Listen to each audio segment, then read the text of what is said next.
So, I mean, even in this, they're Does still that mean saying... it shows that to some degree it was helping, working? Yes. For them to go ahead, yes. For them to get Right. World Health Organization approvals, Okay. and for them to get the international medical jurisdiction or something. I can't remember the name of the standard, but for them to get those approvals to then proceed, it was something that had merit. Okay. Yeah.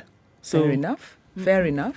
It's not that you're out of the blues just like that. no, they've been It wasn't. Go and boil It wasn't turungi and- irresponsible because at the time I thought this sounds pretty irresponsible. And they've put I mean, the entire Malagasy government, they've put, strength and money behind this. And they've said, let's try this thing. It's not a child's play where, like he says, boil something and let's see if it works. They've been quite serious and have made sure that they've employed the highest scientific standards to it. So it'll be interesting to see what comes out of that. You know, when the scientific approach to these things becomes useful is they try to ensure that they understand all the properties of this particular concoction or whatever it is. So that even as you're taking it, one, you don't only know the positive things it can do, you're also aware of some side effects that may be detrimental to your health. But for instance, when you think of what you call quinine and the derivatives of quinine that were later developed to stop malaria, people who had lived with malaria, say for instance in the Amazon, these places, they had herbs that fought malaria because it's something they face on a daily basis.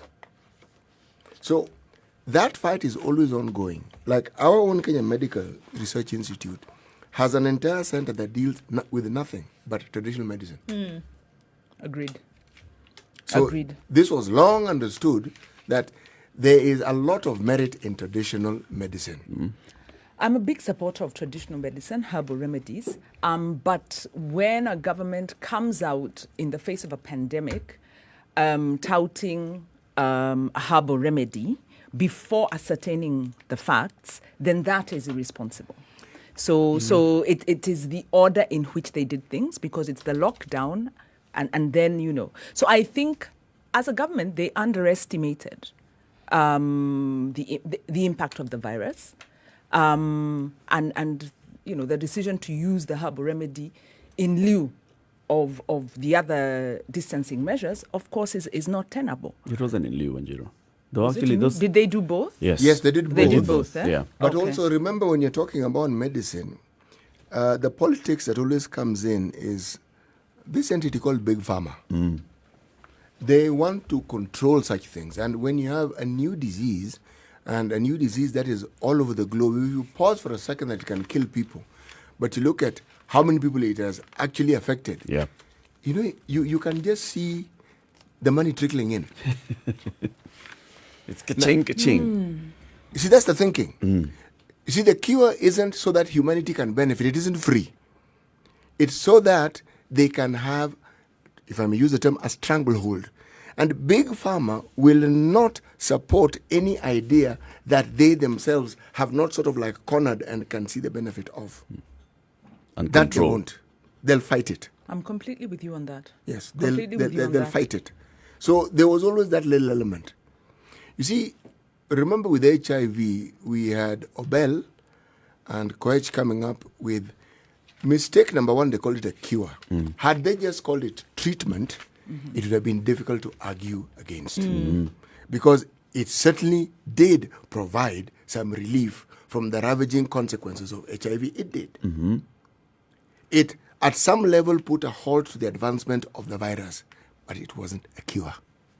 And then it hadn't gone through these rigorous details of passing through these tests where you understand the properties so that when you present it, the contraindicatives that are often in any medicine that you buy couldn't be provided. Now, that is what made it a little iffy.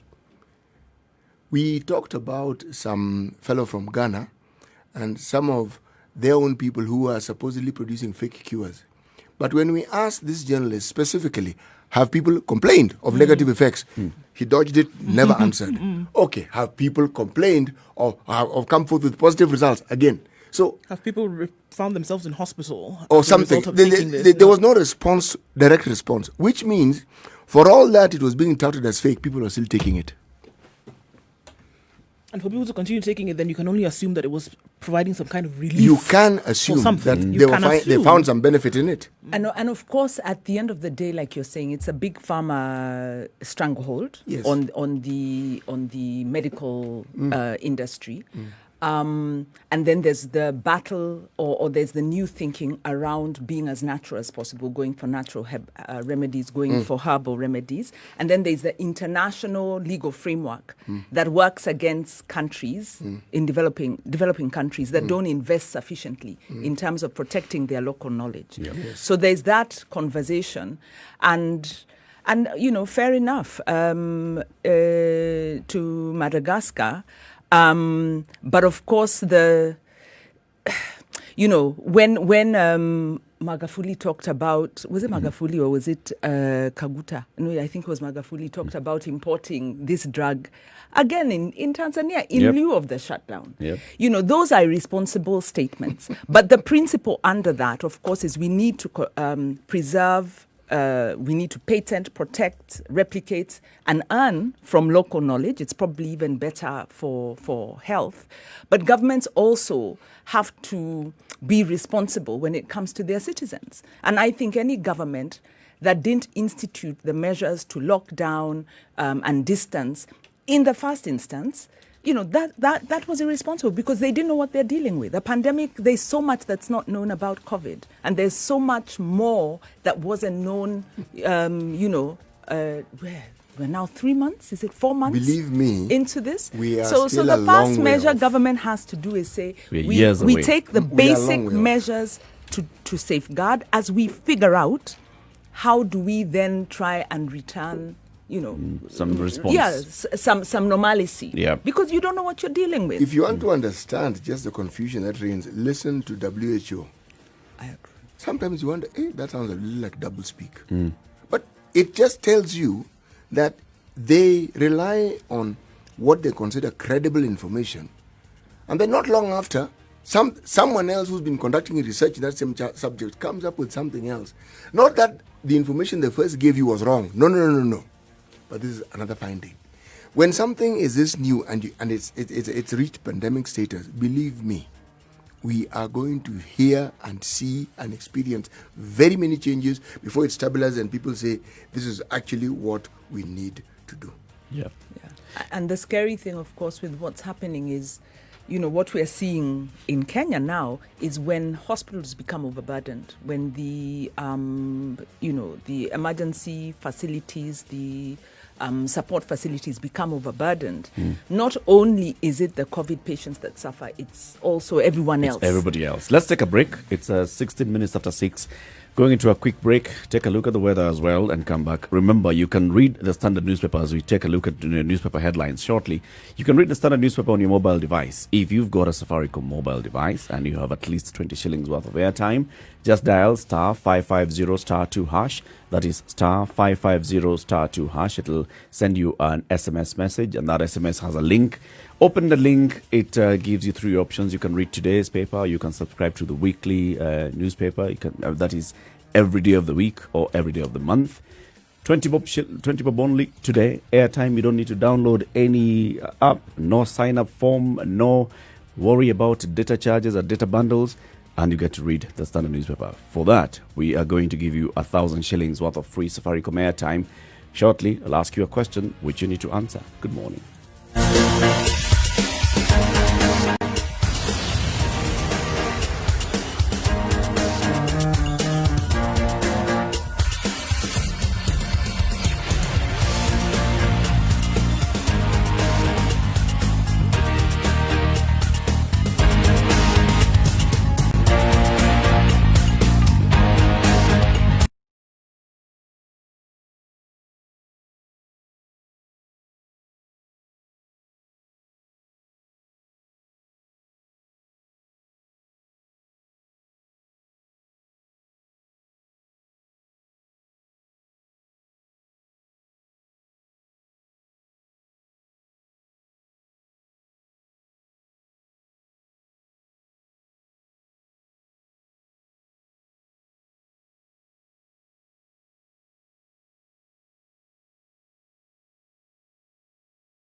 Classic soul, R&B, smooth jazz, neo soul, and nostalgic ballads. Make some noise. Yeah. You're listening to Spice FM.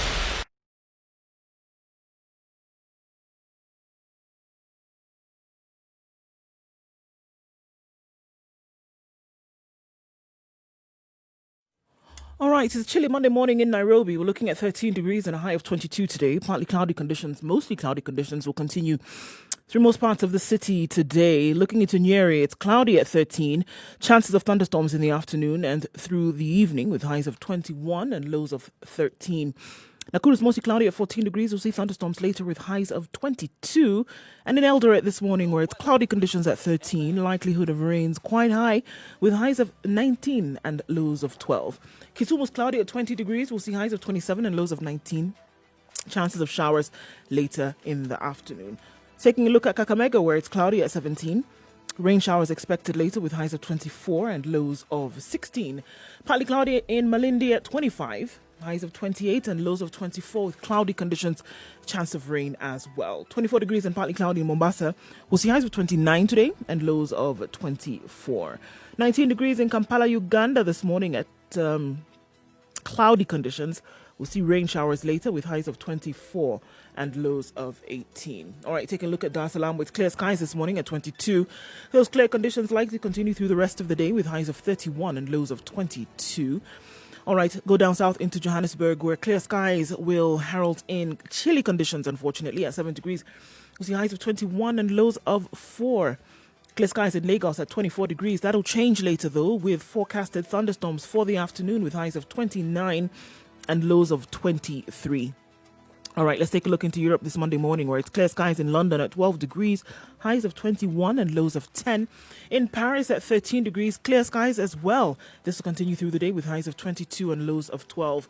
It's still Sunday night, but when Monday morning heralds in New York, it'll be 27 degrees and clear skies, highs of 33 and lows of 23.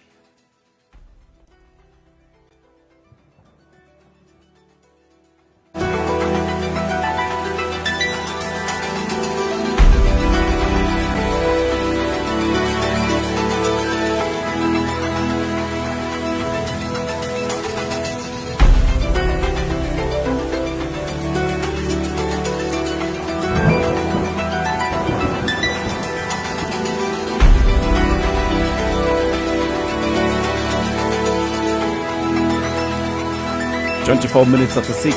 Thank you very much for tuning in to Spice FM this morning. This is the Situation Room. It's Kenya's biggest conversation. In the room this morning, CT Muga, Nduh Okoh, Eric Latiff, and our guest host for this week, Njeri Thorne, the Executive Director of the Institute for Social Accountability. Now, for 1,000 shillings worth of free Safaricom airtime, we'd like you to read the Standard newspaper on your mobile device by dialing star 550 star 2 hash. That's star 550 star 2 hash. Only 20 bob worth of airtime, and you're able to access this newspaper now. If you want to win the 1,000 bob worth of airtime, go to page 3 of the Standard. The headline: Filthy Rich Nigerian Socialite Charged in the US over Cyber Fraud. And this is a story of a Nigerian Instagram celebrity with 2.4 million followers and known for his flamboyant lifestyle, who could face a statutory sentence for money laundering and cybercrime. The man has appeared in court in the US and is accused of conspiring to launder millions of dollars through cybercrime cartels. He was arrested in Dubai, flown to the US and Chicago, and he's also said to have been dating a Kenyan socialite. But that Kenyan socialite has said, please don't tell me anything about those Nigerian boys.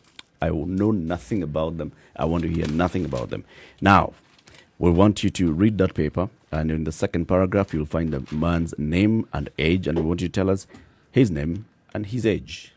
What is the name and the age of this filthy rich Nigerian socialite who's been charged in the US over cyber fraud? 0719 012 600. Why are you laughing, City? I'm actually wondering whether he actually is rich.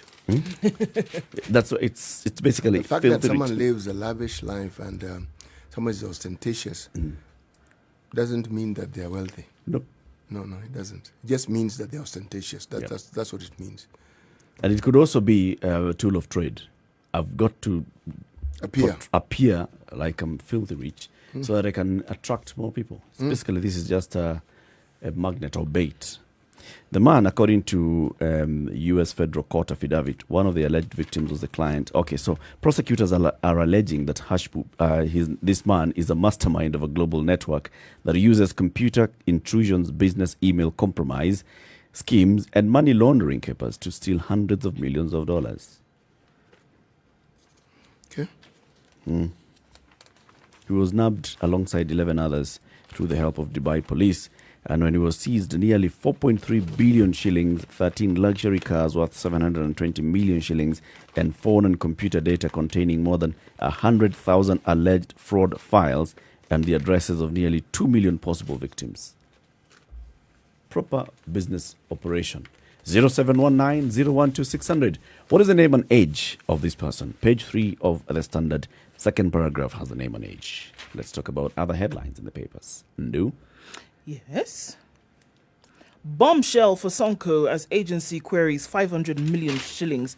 That's on page 10 in the Standard. The court will today hear a case where the Nairobi County Governor Mike Mbuvi Sonko wants his bank accounts to be unfrozen, even as the Asset Recovery Agency insists that there are enough pointers to doubt the source of his wealth.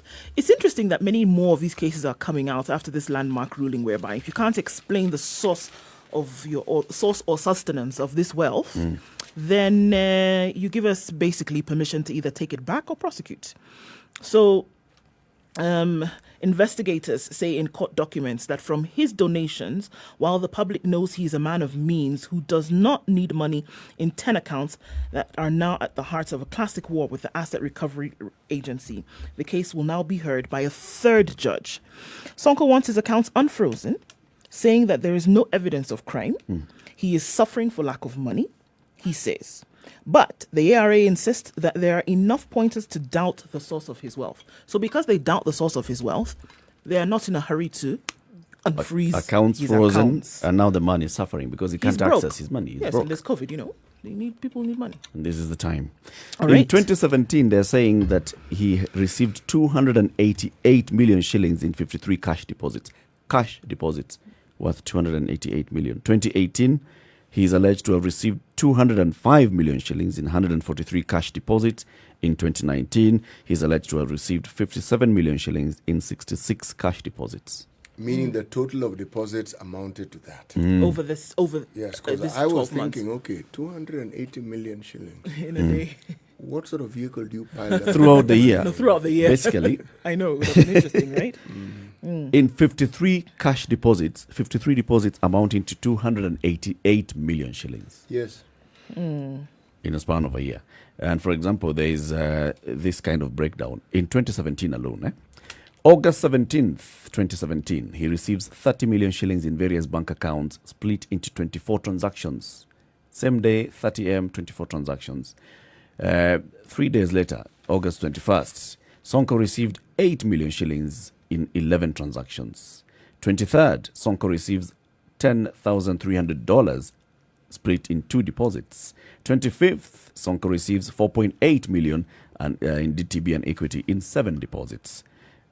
Right? 17th, okay, we've done 7. September 6th, he receives 10 million shillings in DTB, equity, KCB and cooperative in 6 cash deposits. September 11th, he receives 6.2 million shillings in 3 cash deposits. So that's what they're querying. Okay, so where is this money coming from? And how does it end up here? This is going to be a...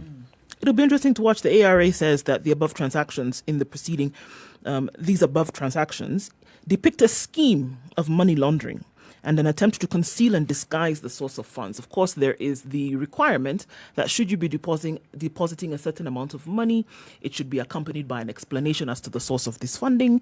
And in several of these cases, Especially when it the goes explanation did above not... $1 million, Bob. Right. The explanation did not accompany the deposit. So, yes, this and is the Nairobi problem. residents will be interested to note that the sleuths started this investigation, following allegations that he's been illegally siphoning money from Nairobi City County government, a claim which he denies. Of course. But it's very likely that this is our money. Has anyone ever accepted? Even I stole the money. this gentleman you need to say that. who was given a scholarship for 7 years, okay, the MP for Sirisia. Even he, when evidence was provided, did he admit? No. He's challenging that in appeal. Yes. Yeah. But also this shows that the infrastructure is there when government's really determined to find the money. Yeah. And we just need this done across the board. I think this is a good thing, and we urge that they do it quickly, complete this process. It's interesting that ARA is coming in now in this manner to deal with, corruption locally, because the assets recovery has been focusing a lot on recovering assets overseas. So this is good. But we need the fight against corruption to be done across the board. It's a plus, but we also, want to see this. Is in an unfortunate position. When you have a situation where the Anti-Corruption Commission and the Asset Recovery individuals have their hooks, their tentacles inside your system, they will not leave empty-handed. Yeah. By the time they are bringing you to book, I believe they've lined their ducks properly. They know exactly what they're saying, they know why they're saying it, and they'll give the evidence. It would be very interesting to see if Sonko is able to explain how the source of this kind of deposits. I mean, in days, within a week, he has deposited almost every day, or at least within a week, he has made three days of deposits, and in various bank accounts, in various transactions. And this is what Njeri is saying. I mean, it raises those questions as a Nairobi resident. When you talk about revenue collection on a daily basis in Nairobi, how is it accounted for?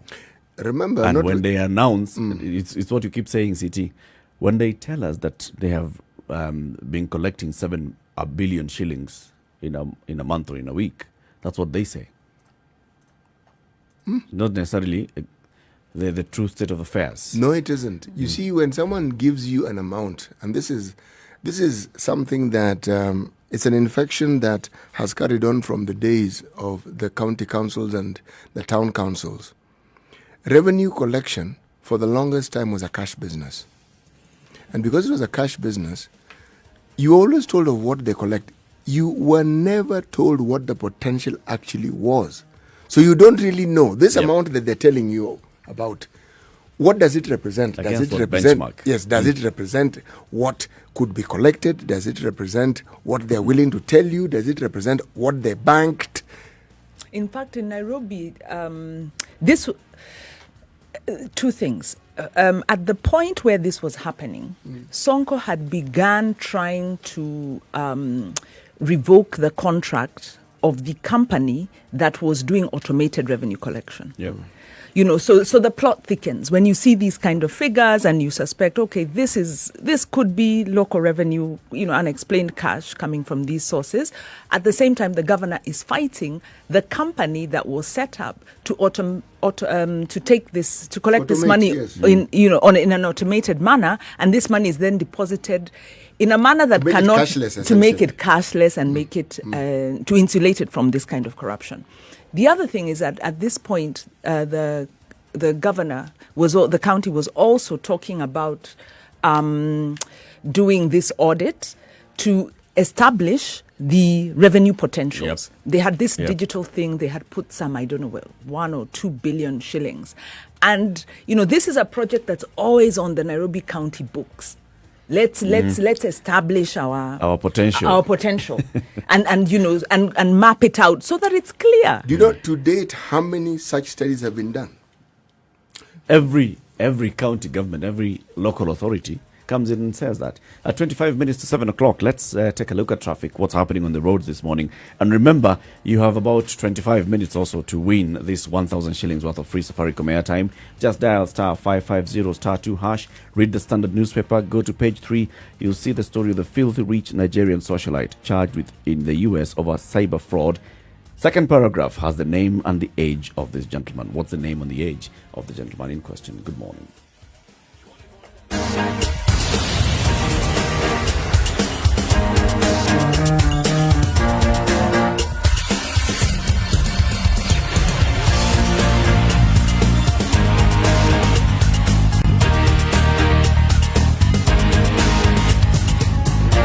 Right, starting Monday morning in 5-4, terrible accident at Cabanas this morning, just about 7 minutes ago at the junction. There's a vehicle, rather a truck that has been carrying beverages that has unfortunately been in an accident this morning. So there's glass all over the road and quite a number of crates in the middle of the road. So as you approach, please approach with caution because that is yet to be cleared up as we see it. So Mombasa Road likely to be a mess very early this Monday morning. We're going to see an influx of traffic on Thika Road today, people coming back into the metropolis. So we will have some traffic getting into the CBD as heightened traffic comes in on Thika Road. Apart from that, things are still waking up a little bit here and there. Langat Road is looking good, as is Ngong Road. Coming in from Westlands on the 87, the Red Hill bypass is clear, smooth, ready to go. But we will see some issues right around the roundabout in Westlands as you head into the CBD. This is what it looks like. It's waking up in some areas. It's already chaotic in others. We'll take a look around at the rest of the country in a short bit. Spice FM KE. That's how you can reach us on Twitter. Let us know what you see. It's Monday morning. The drama has already begun, but we want to keep it as sane as possible.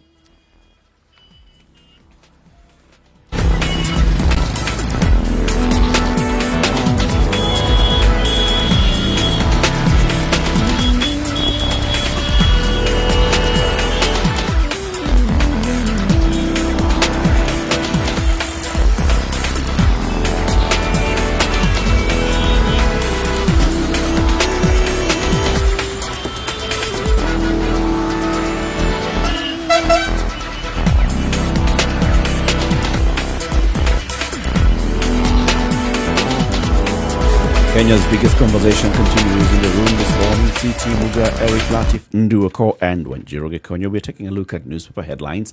What do you have that's interesting, Njeri?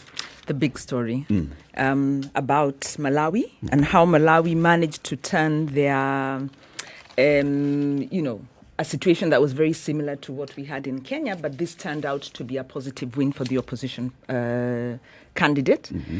And the headline really is talking about Paul regrets and, questions about Raila Odinga's decision to boycott the 2017 repeat poll has come under the spotlight following the victory in Malawi. And this gives us cause to reflect. Maybe our trajectory would have been different had decisions been taken differently. So number one, it affirms the fact that there was electoral fraud and there was a Supreme Court decision, but also beyond the manipulation of the electoral process, there were the decisions that were then taken by the opposition on behalf of half of Kenyans who are unhappy with things that now land us in a situation where people are feeling quite helpless. So my reflection is, could things have gone differently? Could maybe the safeguards in the Constitution would have been enough? Maybe despite the lack of confidence in the IBC at the time. But then they say, when you're regretting, you have 20/20 vision. Yep, hindsight is 20/20. Are the circumstances the same as what happened in Malawi? They are. Well, first of all, Kenya was the first country. In fact, one of the first in the world, but definitely the first on the continent to nullify a presidential election. So that was a big thing. Mm-hmm. And Malawi, I think theirs was a few months after that. They were encouraged. And it was similar. It was similar, same circumstances. Challenging the process, and the judges found that same circumstances. There was cause for repeat. There was and then they went for the second round, right. And that's when, in the first round, had Lazarus won. Lazarus being who? The current president. Lazarus believed he had won. Yes, he hadn't won, but he believed he had. Who had the Electoral Commission declared as the winner? According to official results? Yes. The incumbent. The incumbent had won in the first round. Yes. And then they went now for the second round. Right. And then the opposition carried the day. Won. Mm-hmm. And managed to remove the incumbent. With a proper margin. Well, with a decent margin. With a decisive margin. with a clear margin and with a credible result. Yep. And also around Malawi, there were very spirited stories about how the opposition were able to rally citizens. And to protect, to really come out very clearly around the vote. And also the courts We read of the courts receiving threats and saying, despite threats to our life, we will ensure this process goes on. So the trajectory for Malawi, it's a major breakthrough, because when citizens and public officers take a stand against impunity and win, you reinforce your democracy, and you tell everybody the law works for us, and we have to stand for the law despite the cost. In our case, we are very disempowered, we are very discouraged, and we are feeling the constitution doesn't really work, and politics doesn't work. So our trajectories are miles apart. Or would you say we are realistic about our own position as I think it's Kenyans? our leaders not selling us the right hope. Because if you look at Malawi, it was about the leadership, like you're saying, selling hope to the people and telling them, look, guys, if we do this, we can win, right? In the case of this country, look at 2002. It's the same kind of thing that happened. If we actually do this together, we can win. I think, and this is what happened in 2002. I think in and the rest Kenya, of the time, we bring that to the fore, and then we start clawing back. Like now I'm looking back at 2017, after the nullification of the election, instead of focusing on now, guys, we have this chance to show and to protect our vote, we went into Chiluba must go. Let me ask this We question, focused Eric. on- Have we ever had that server and the contents? Has it ever been opened? no, it was never opened. Is there likelihood that so long as this government is involved, it will ever be opened? Well, No, there's no clamor for it to be open anyway, even in the handshake. Well, you're talking about the server. There's also Chris Musando's death. You know, I think there were differences in the circumstances, and if we go back to that point, the kind of tension, the kind of almost the blood, there was bloodshed around of that it. time, and so that was different.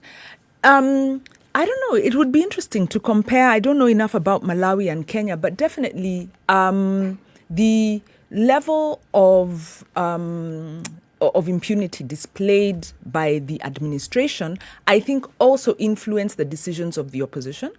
And so there was such a lack of trust and a lack of confidence that the opposition opted out of the formal process. In hindsight, comparing, so the point you're making is perfectly legitimate. Maybe it's difficult to compare Malawi and Kenya, but we can't but look at this and think, oh man, Malawi is beating us at this. You know, one thing that Lazarus did, His Excellency, the President of Malawi did, he actually got areas and places that previously had never supported him in the first place to support him. There are parts of the country where people just didn't bother voting. They had said, so long as people like Mutharika and so forth are in power, this thing, he got those people to vote. The person you'd compare him with is Obama. Because Obama also got the minorities. very, very, places and his campaign started. It was strange. It was door-to-door campaigning, even young people campaigning for him. It was unusual. The problem or the difference with ours, there's nothing unusual about the way we go about our elections. But I don't when we have this broad sweep, it disempowers us. I think one of the factual things that was very different was the way the second election was run. Because look at Malawi's second election. They had a period between the annulment to the second election and then the determination. If you remember in Kenya's situation, the cards were all with the executive. And the decisions being made then were being made to the disadvantage of the opposition. And at that point, Raila Odinga actually said... How do you mean? At that point, Raila Odinga actually said, their narrative was, let's have a level playing field if we're going for a rerun. How can the timing be determined, the dates being determined, the factors around it are all being determined? Elections are not, a fair election, and in fact that was the ruling of the Supreme Court, has to be based on these objective parameters, on the parameters. So the determined by who? Let us say there's this. a timeline. Let us say there's this. a timeline which was being followed in terms of if an election is nullified, you have X number of days to have a repeat election. The IEBC went to almost the last day. So about timing and all, one could argue, but also one could say, if you just look at how many days do I have to campaign for the repeat election? Eric, you have a set number of days to campaign for the repeat election. The fundamental problem was, so long as the IEBC that had overseen the election, which was nullified, was still in place. Which is what that was the argument. So long as it's these people running this election, you're not going to get a different result. And for me, that argument never holds water. Why? Because you don't have time to change an electoral body. If you're ever going, why not? You do not have sufficient. You have a limited time to conduct a repeat election. Eric, which body changes laws in this country? It's Parliament. Precisely. And that time, there's no Parliament. You see here, the win in Malawi came after the opposition leader succeeded in his demands to have the chair of the Malawi Electoral Commission resign. Here in Kenya, Chebukati stuck to his guns. So it was about, the reality was, City, and I think I agree with you, looking at it objectively, there was no way there was going to be a different outcome because the ground or the process was so fundamentally flawed. And I think the reality we don't want to confront as Kenyans, because it's too difficult, is that our constitution has been overturned. We are facing a coup. We are under a dictatorship. We have a president who violates the law at every step. And we don't know what to do because we're saying he's supposed to protect it. He's supposed to protect it. And he uses it when it favors him, and then he violates it when it doesn't. So that is our reality. And the truth of the matter is, African countries are going to overtake Kenya as we quibble about our corruption and our politics. We will be overtaken by countries like Malawi that get their governance right, because it's not enough to say that we are a world leader, we are very well positioned strategically, and we've got the kind of this historic recognition as an economic hub. We are going to lose that because we can't get our governance and our Let's take a quick break, Siti. Let's take a quick break. Let's talk about the port and operations at the port. So if you are importing something for the first time, and you know that you're going to be importing it through the port of Mombasa, do you know what you need to do? Say you wanted to import a vehicle, you wanted to import some cargo from China, it's left China, it's a container that's coming to the port of Mombasa, and you want to use this for business. You absolutely have zero idea of how to get that cargo out into your business. And this happens a lot of the time. So you find that people end up falling prey to unscrupulous business people who call themselves agents and clearing and forwarding agents and all, who get half of your money that you've used to import these things just because you do not know the procedure and the processes that are to be employed. Now, the Kenya Ports Authority, which manages the port of Mombasa, among other ports and container depots, has come up with a platform where you can get information about the processes of importing and exporting at the Kenya Ports Authority.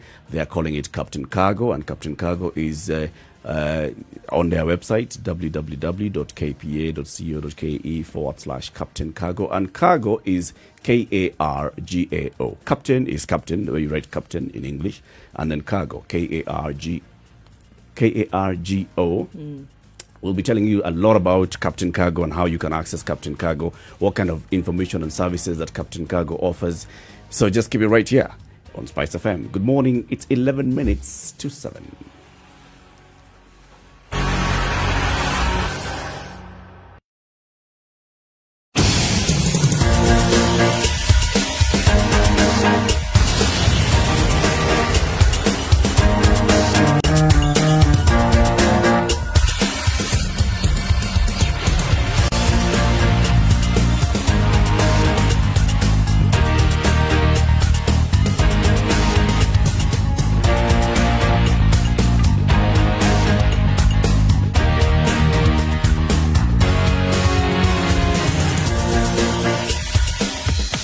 Welcome to Spice FM, the best exclusive radio station bringing you the best mix of the best music. Repeat election and the lessons of learning from Malawi's repeat election, where the opposition candidate ended up winning with a huge margin.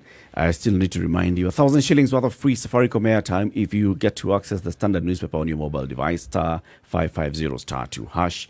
For only 20 bob, you are able to read the Standard newspaper. If you go to page 3 of that paper, There's a headline, filthy rich Nigerian socialite charged in the US over cyber fraud. And this is a Nigerian Instagram celebrity with 2.4 million followers and known for his flamboyant lifestyle could face statutory sentence for money laundering and cyber crime. He was arrested in Dubai, flown to Chicago, USA, where he's going to face those charges. We want you to go to page 3 of the Standard. No, page 3 of the Standard, yes, second paragraph. The name and age is written there. We would just want you to go there, look at the name and the age. Call 0719-012-600. What's the name and what's the age of this gentleman who's been arrested? Eric, they have to call. They can't tweet. They can't. No, just call. We have to call. want to have a conversation, a one-on-one conversation. 0719-012-600. The name and the age of this gentleman. So back to the IEBC. You know, Erica, Wanjiru and I were doing very well, and I was agreeing with her until the point where the dictatorship mention came in. There we don't really agree. You see, the fact that someone breaks certain laws, he breaks laws. Dictators don't allow dissent. One of the hallmarks is this: they clamp down on it. Let's just go to Burundi briefly and you'll see. The new president came in and God Almighty, the things he said. You know, I listened and I said, this will not happen, this will not happen, this will not happen. It was akin to being shot if you oppose anything that the government says. And I thought, hey, man, this guy started on a high note. President Uhuru is even insulted. People say all sorts of crazy things about him. He tends to want to hold on to power using instruments that we pray he wouldn't, like ignoring and simply overriding the constitution. But dictator, Ngumu kidogo. no, he hasn't gotten there. Can I go to the phone line for a bit? Lenny is calling from South B. I think he wants to try and win 1,000 shillings worth of airtime. Good morning, Lenny. Good morning to you. How are you? I'm doing good. Now, Lenny, have you read the Standard on your mobile device?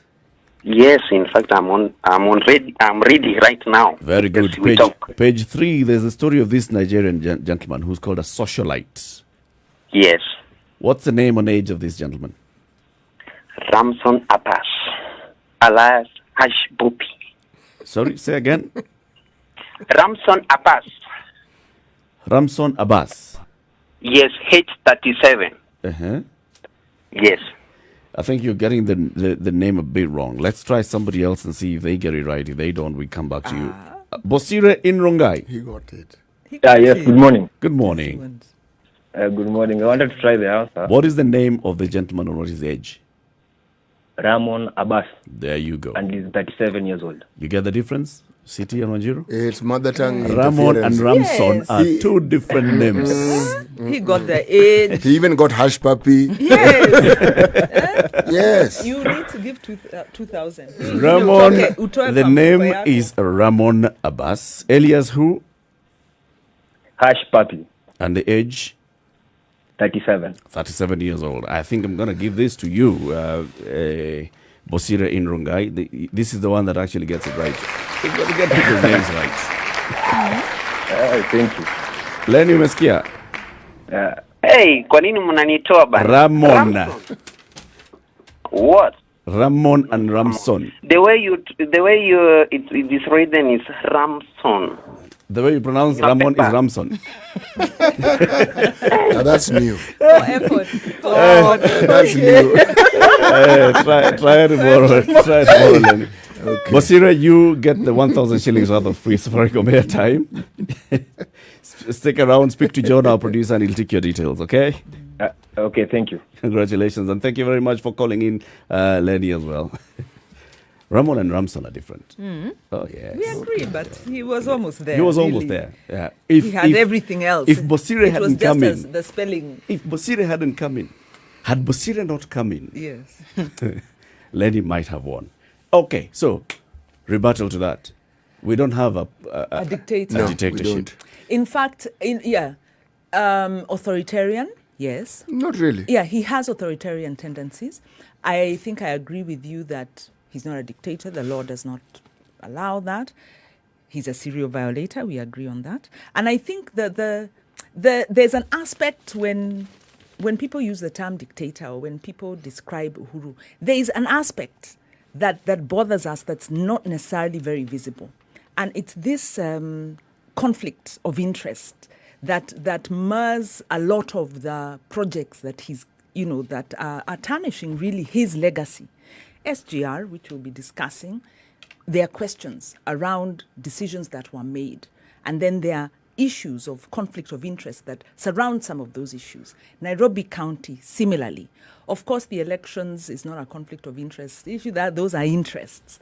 So the idea that we have a president who is operating under a constitution that he does not respect, that he violates, and he ignores court rulings. Do you think that is authoritarian? Wanjiru, do you think this is the first president? This is the first president under this constitution, under this new constitution. No, that's not right. True. Well, he elected, is the first president. Elected. Yes, elected under the constitution. The former president was not elected, but he was subject to the constitution. He was subject to the constitution, Yeah. but he wasn't implementing a lot of the things. No. So the proper implementation of the no, constitution. no. In those 2 years of Mwai Kibaki's end, There was a when the 3-year transition. Yes, that's when we were making all these laws that will come to implement the constitution. Exactly. That's when we were working on the transition into the devolution system. Exactly. In 2013, 2014, now we had a proper implementation of the constitution. That's what I mean. Right, so we have the first president who's basically not just exactly coming in right, but in completely now spirit. start executing the constitution Right. fully. Do you expect that any other president would have been able to maneuver these times, and it would have been different? I think it's a very good question that you ask. And Kibaki oversaw the implementation of the laws, the setting up of the institutions. And the institutions that were set up under Kibaki's time, and of course you remember Kibaki at that point was under the coalition government, right? Yep, So it wasn't just Kibaki, it was a coalition government. Yep. Those institutions were much stronger, much more robust. The respect for rule of law. Remember- And if you remember, there were demonstrations against Kibaki when he failed to meet either the requirements, the calendar, the timelines of the There you constitution, go. or in appointing the chief justice. There you go. So In there making was unilateral still decisions on the appointment of a chief justice, unilateral decisions on the appointment of a DPP. Thank you see, you. But this what is did a he do? president who But was what doing did the he same do? things. But And what then did he unilateral- do? Yes, But of what did he do? appointing But what did county he do? commissioners. Thank you. But what did he do? He, on the CJ, he stepped back. On decisions where Kibaki got it wrong, he stepped back. There are things he did. And the point at which the appointment of the regional commissioners, the county commissioners under the National Administration Act went through, the CIC said, look, we've looked at this thing and the president has the leeway. We don't like it, but he didn't he violate. So the one thing, yes, Kibaki tried to overstretch his hand. The executive will always do that. But he always then came back and tried, he sought to abide by the Constitution. We will come to that, Right? back to that conversation. As And- opposed to the present. Yes, and see how we can compare those two presidents in terms of Yeah. how they're operating, right? Yeah. Titi, today's proverb as we come to the top of the hour. All right. Even if you dance for your enemy on the rock, he will he will accuse you of splashing water on him. Even if, What are you saying? even if, Even if you dance for your enemy on the rock, he will accuse you of splashing. Lawless final call. 7 o'clock is the situation room, Kenya's biggest conversation. Good morning.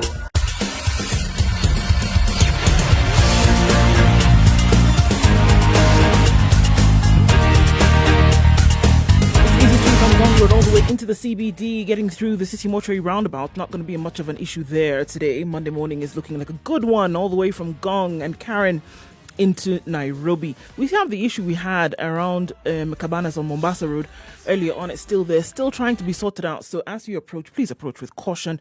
It's already building up from the SGR all the way down to Cabanas and then slightly on forward towards General Motors. Shouldn't be too bad after that though. All right, take a quick look into Mombasa. We're in the middle of the town. It's not too crazy. Traffic is normal and you won't have to wait too long to get where you're going. Neither will you have to wait too long in Kisumu either. In and out of the city, it looks pretty good this morning.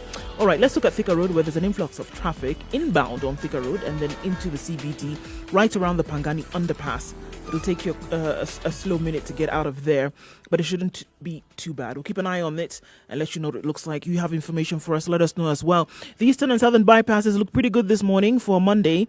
Hopefully that won't be too bad later. Remember, let us know what it looks like in your neck of the woods. Spice FMKE on Twitter. That's how you can get in touch. Let's help each other to keep it moving this Monday morning.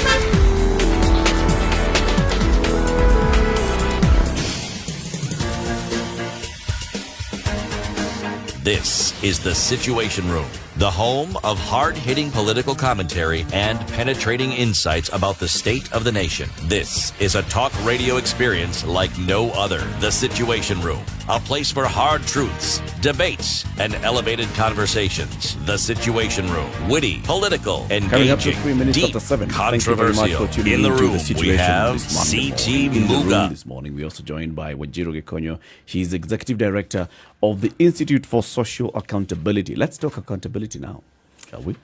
Right. And of course, at this COVID time, one of the big issues is, government funding for, safety nets, looking at how to provide the medical equipment and facilities that are needed to deal with the pandemic. And one of the realities is that government does not have the fiscal space or the money to do this because of debt. And one of the big impacts or one of the big debt decisions that was taken was around the standard gauge railway. And this is a Chinese loan. And government has borrowed heavily to finance the SGR. So one borrowed from China, also borrowed, from the commercial markets to finance the SGR and the associated. So what the situation we're in is that there was a recent court ruling where the Court of Appeal determined that the procurement process around the SGR was illegal, did not comply with the law. And we then have a country where we are paying heavily to repay for contracts that were overpriced, single-sourced, and the likes. So Kenya, we find ourselves in a situation where, despite the constitutional safeguards around debt acquisition, around public finance, government has then made decisions to finance the standard gauge railway that has put us heavily in debt, and the Auditor General report and the court, the Court of Appeal decisions indicate that there was corruption here. So the big question for us, I think, is twofold. Number one, this isn't the first time we're getting into debt around large infrastructure projects. Moi had his golden bag, white elephant, big corruption scandal. Kibaki had his Anglo leasing. Again, another white elephants, big corruption scandal. Now, Uhuru has the SGR. And this, again, is a huge corruption scandal. And we are then wondering where to from here. So the thing with debt is that we tend to think, well, that's government borrowing. This is a big scheme. It's about the Chinese, but it's coming to bear on us when government can't invest in basic healthcare. In other things. When you saw last year, there was a big standoff between county governments and the national government over the sharing of national revenue. And the president saying, we don't have the money. Is it really acceptable for us to say we don't have the money when we know this money is going to pay loans for contracts that have now been found to be illegal, to be faulty? So the Court of Appeal decision found fault with the contracting or with the management of the project? The contracting. It's a contracting. It's the contracting. How we got into this particular contract with the Chinese government and the associated companies Exactly. is where the questions are. Exactly. And what are these questions? Well, those are the questions that we hope Sheila Masinde will unravel for us. But they are around the procurement process. Yeah. Eric, with the contracting, it's not even who we got. I mean, that may be part of the questions that you're going to ask. But in the fine details of what we get, how we secure it, how we pay it. Our problem is always in the contracting. This issue of Kenya Airways, you'll find the issue of contracting comes in again. Whether it's for the fuel, whether it's for the buying of the planes, contracting will come in. It's always in the contracting. It's in the detail of the contracting. That's where we lose out, because you ask yourself, how on earth did we end up in this setup? How?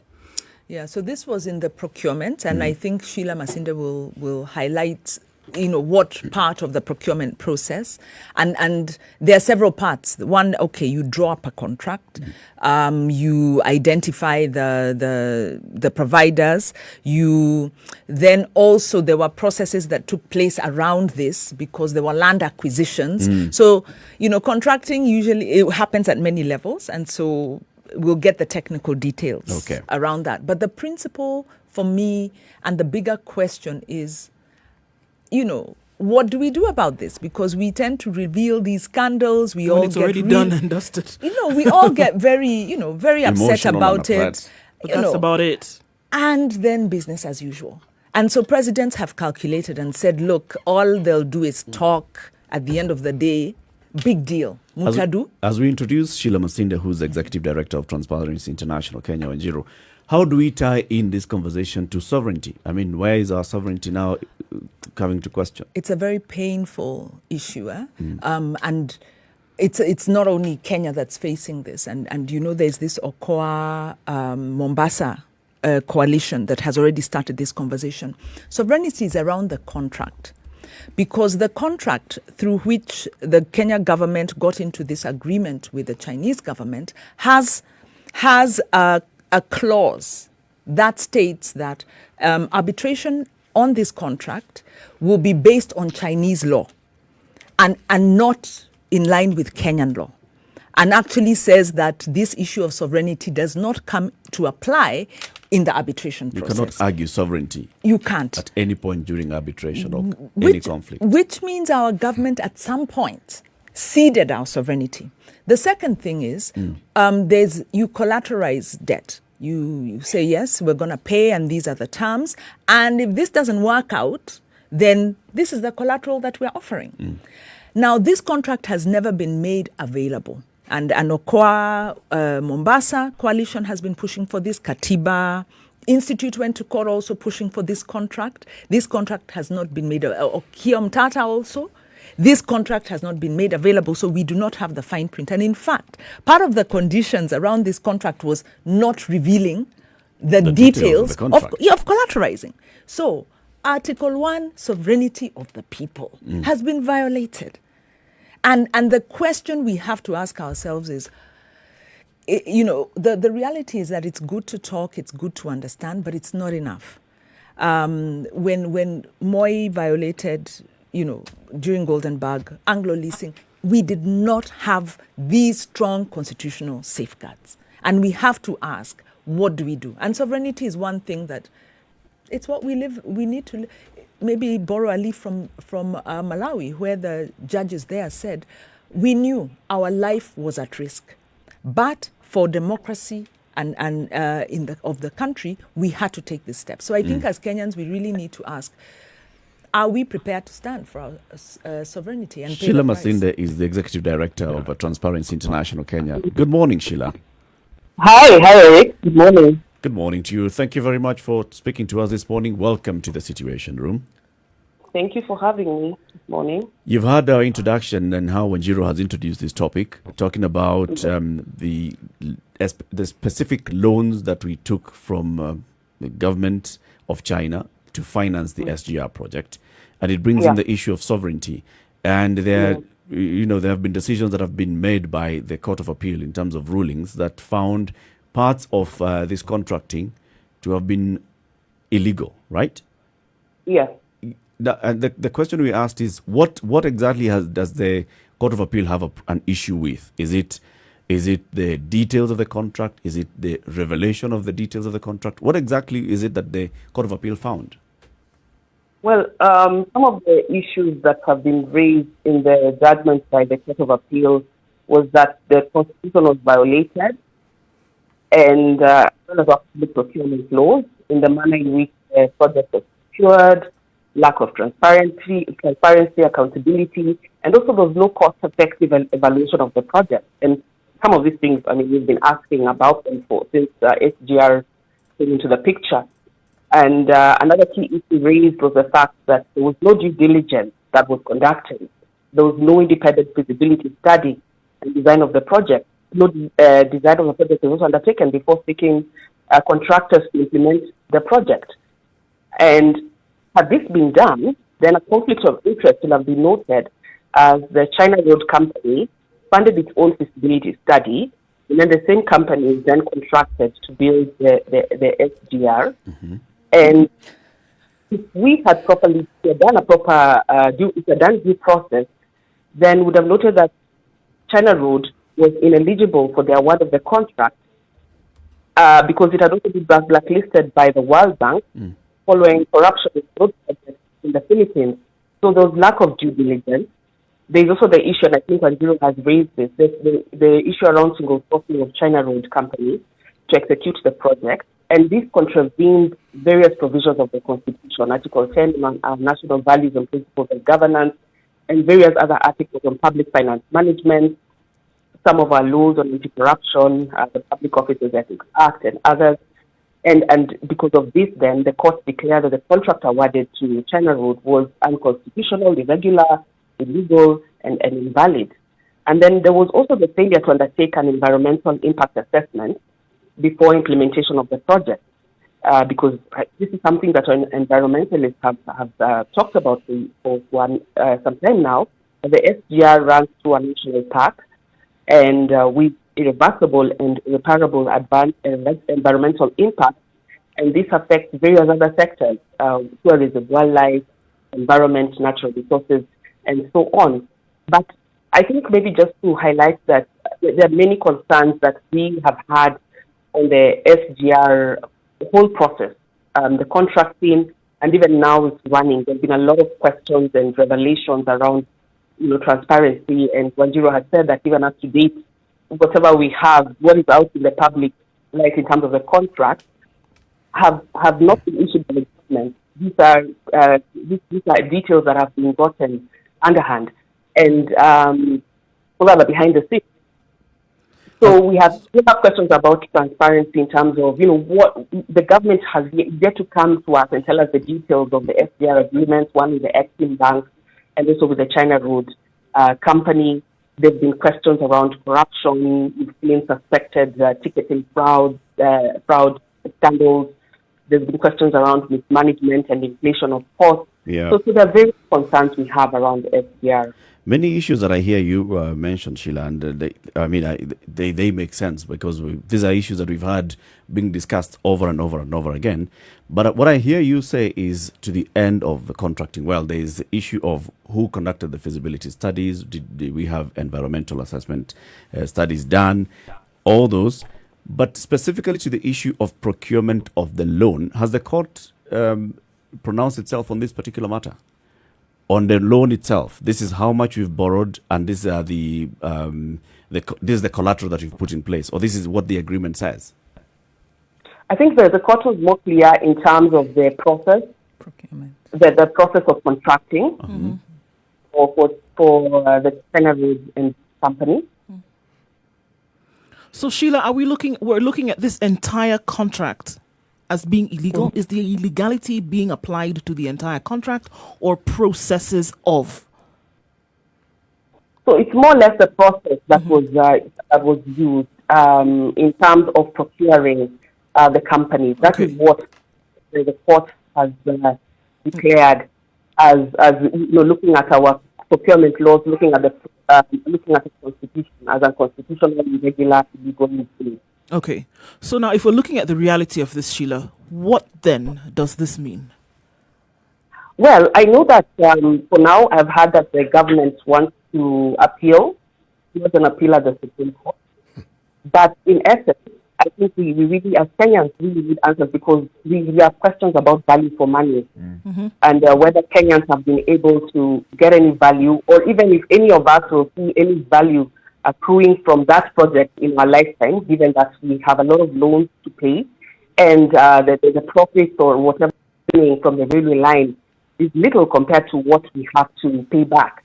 So I think Kenyans really should be asking critical questions, and particularly asking that individuals who were responsible for the decisions that were made in terms of procurement of and contracting of China Road should actually be held individually culpable. But then now we know that the government intends to appeal that decision. That's what I understand as it is now. But to be honest, I feel that officials involved with the contracting should be held individually liable because they made decisions that predispose us Kenyans to economic losses of monumental proportions. As I said, we will not be able to recover any profits, at least for us who are currently existing as of now in our lifetime. You know, Sheila, I think where we get stuck is the question of what are the options on the table? Because this issue was flagged as far back as 2014, I think. Africog invited David D. and Kirera, and I remember they were talking at Ufungamano and made statements on the SGR even before the contracting had taken place. And they raised some of the issues that the court has now come to find. And of course, government didn't listen to this caution. And, you know, they talked about the inflation, they talked about the lack of feasibility, they talked about some of those things. And they have continued to talk about it. The Auditor General also there's also an audit report on the SGR raising some of these issues.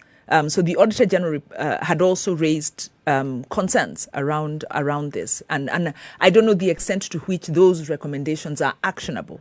And now we have the court. So we are sitting here thinking, Sheila, where do we go with this when there's kind of, you know, really overwhelming evidence of corruption, and all we can do is lament. What are your thoughts, Sheila? Yeah, no, I agree. You know, I know this subject was raised way back. I even remember even as far as going to Parliament and asking the Parliamentary Committee on Transport questions then. But then they gave a report that gave a green light for this project. But I think in terms of way forward, one of the things perhaps we might also want to do, even if the court process continues, is even just a citizen-led audit. I know the police will be access to information, and that's been a key problem running through. Even for us, we vote twice to ask for information on this agreement between Exim Bank and the China Road Company, but this was denied. But I think one of the things we need to do perhaps is just see how we can conduct an audit led by citizens to establish all amounts, what has been expended, the items expended on, what are the goods and services that have been delivered, and just do a thorough assessment of value for money across all parameters in terms of looking at the economy, efficiency, and effectiveness of the loan that has been procured and what we have received so far in terms of services and goods that have been delivered. I think that will help us at least assess what have been the loopholes and what have been actually the areas of corruption, and try and see how then can we deal with it, whether it is legally or administratively. I think also moving forward, we also need to seek an audit of all tendering processes that are ongoing for the phases of the project that are continuing as we speak, and maybe then see how we can get legal redress as citizens. I think to some extent it might need some citizen-led processes, maybe private prosecution to some extent, for us to be able to answer for any wrongs that have been committed in the course of this project.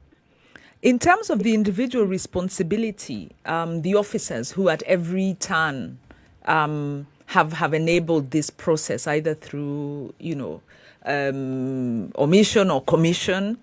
We know some people are forced to step down, but there have been many actors along this chain, and you talked about looking at individual responsibility, maybe even going up to Parliament.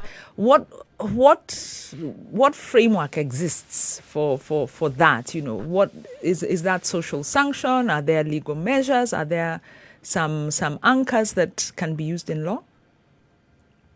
Yeah, I mean, Kenyans, we can go to, as I said, we might now need to have to think about private prosecution and public interest litigation around this.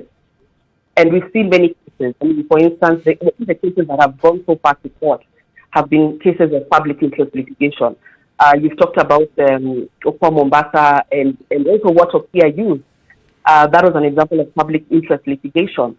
I think because when you look at the wheels of justice and how long they move in this country, like currently we have some of those people, some officers from the National Land Commission and the former MD of the Kenya Railways Company who were charged in court last year or the year before. But that case is still going on, and there are concerns that it will take long because of the complexities around the case. In average, our corruption cases take about 5 years to get a judgment. But that's why I'm thinking we might have to think about public interest litigation and see whether we can actually hold some of these individuals accountable. At this stage where we are, Sheila, because, I mean, you talk about looking forward, but here we have an issue that if you look at the face of it, it's a big deal. But then I also, unfortunately, hear those voices already that are saying this one is dead in the water. It has happened. There's very little that can be done about it. And so moving forward, we have to be a little bit more careful. Is that where we are with this? Is it already a done deal? Well, of course, we have to be more careful moving forward. We know that there's another phase that have been proposed for SDR. And now there are questions, and we really need to be asking government. Now that this judgment came from the court, what next? What is the government's move?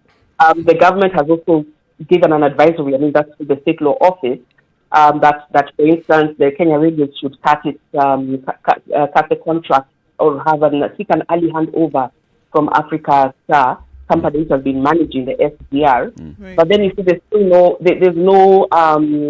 we don't have a decision yet from government how they move forward. So I think those are the kind of questions we should now ask government, like, what exactly is the way for this contract, given that this are the amounts owed. And of course, there are also concerns. Again, we also have to be careful because we have entered an agreement. And of course, we are internationally, looking at the international law, we have committed ourselves in terms of payment of this amount of money. So we also have to look at it, that despite the fact, this process has been termed invalid, but then you've already entered international agreements. So what does that portend? Really the government also should be coming to us and telling us, okay, this is the way forward. This is the course of action that we plan to take. But moving forward, I think in terms of how we move forward, I think this was a good judgment. It sets precedent in terms of public procurement, particularly of large-scale projects. I think it says a lot about what we need to do in terms of ensuring that with open contracting in public procurement, in all the deals that are entered to on behalf of the Kenyan people, We need to ensure that bidding processes and negotiations are very open and Kenyans understand what is happening. Because by headhunting a single entity to build a railway, it obviously did not get value for money, and we may never see economic returns from that rail line in our lifetime. So I think we've learned a lot of lessons in terms of open contracting, and it's also for us now as citizens to be able to actively advocate for access to information and also ensure that there's public participation in all these contracts the government is entering into on our behalf.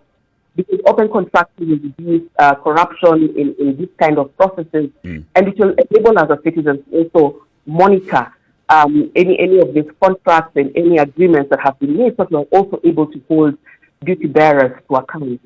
So I, as much as I said, there's a lot of unclarity. The government needs to come forward and tell us, okay, now this is what we plan to do as a government, given that has happened in the past. I think we need to demand of the government to give us a way forward, because they're talking about, extension of the railway line to Malaba. And so already those are more costs. But where is even the money coming from? So there are many questions that we need to ask from an economic standpoint and also from a legal standpoint. I hear you talk about this current government, and yet the contract is what was signed during the tenure of this government. The process of actually the SGR began in the Kibaki government, and there were players in the Kibaki government who were involved in that process. This government simply took over from where they had left off. Yes. Now, when one says that we will force the government, when one says we will ask the government, the question that comes to mind, which government? This particular one. Because since when has this government ever responded to questions of that sort in any meaningful manner? But the fact that this matter was taken to court means that the responses were inadequate. And people were inadequate, and they were fed up of whatever it is that the government was doing. And the government seems to be very committed to continue doing exactly what it keeps doing. So apart from they've been taken to court, how else do you ensure that the government actually not just only abides by what the court goes by, but how do you ensure that such a thing doesn't happen again? Because talking about it certainly will not prevent it from happening again. And that is why I keep emphasizing that we need to hold individuals personally liable for this. Because, yes, we know that we've seen how government has also reacted to court orders with much impunity. And that continues to be a concern, that our government failed many times to adhere to judgments and orders coming from the court. But that is why another avenue would be to hold individuals liable. And this would set a precedent, because we have many complaints about the conduct of public officers. We have many cases of abuse of office and pilferage of funds by people holding office. But we need to hold them personally liable, such that when someone is sitting in that high office, they know that they are not going to be immune to any action should they fail to protect public resources. Sheila, and that is TI ran the Red Card campaign, which was about this personal responsibility. How did that go? And what were the impediments and what are the opportunities? Because, yes, we're interested in personal responsibility. Look at the CS, look at who was the PS, look at the various points of decision making. And you might even find that maybe some of those individuals have a history. Every office they sit in, these kind of dubious contracts are signed. And yet these people manage to continue holding one office into the other. But what experiences did you learn from the red carding campaign? Maybe you can explain a little bit about what it was. And if there is hope for us to hold individual public officers to account. Yes. I didn't hear part of the question, but from the end, I'll just pick it up. The red campaign for us was about ensuring that people who had integrity questions were not given the green light, were not given certificates of nomination by IEBC to vie in the elections. So TI Kenya, together with other society organizations under the umbrella of the National Integrity Alliance, This is a list of 20 people, having assessed various accountability reports of the Auditor General, Parliament, EFCC, and other court reports, and came up with a list of 20 people who we said should not be given clearance to vie for office. Unfortunately, the vetting processes did not take place as designed by law in 2017, and most of these people were given clearance to vie for office. Now, the upside of it is that if you look at half of that list as we speak now, most of them have been caught up in other corruption cases, particularly the ones who ended up being given the green light to vie for office and were elected. So, of course, we have a difficulty in Kenya, a big challenge, where it has been a custom that despite people having been accused or suspected of corruption, you'll find that they will get reprieve within their communities or within their constituencies. So some of these people got elected, but unfortunately were caught up in other new corruption cases. So I think it's a practice we also have to build this country, where we also inform citizens of, and I think a lot of them are seeing that now. You've seen what has happened in Nairobi. You saw what happened in Kiambu. The governors of those counties were actually among those listed in the red card list. And right now, you've seen that they're facing cases in court, and the Kiambu governor went ahead to be impeached. Can I ask you a direct question, Sheila? Yes? With reference to holding individuals accountable, does Transparency International have a list of individuals who they feel should be investigated personally? Well, we haven't built a list yet, but what we have done so far is we believe in evidence. Currently, one of the things that we have been doing is looking and analyzing the reports from concluded cases of corruption in the court. And we have a data where we are putting all this information, including the people who have been accused and found guilty. We hope to be able to provide this data as a point of evidence, the point where we need to go to the next elections, or even now, as we're continuing to appoint people to public office, because this person has actually gone through a process. They were suspected of action. They've gone through, or they're going to the court.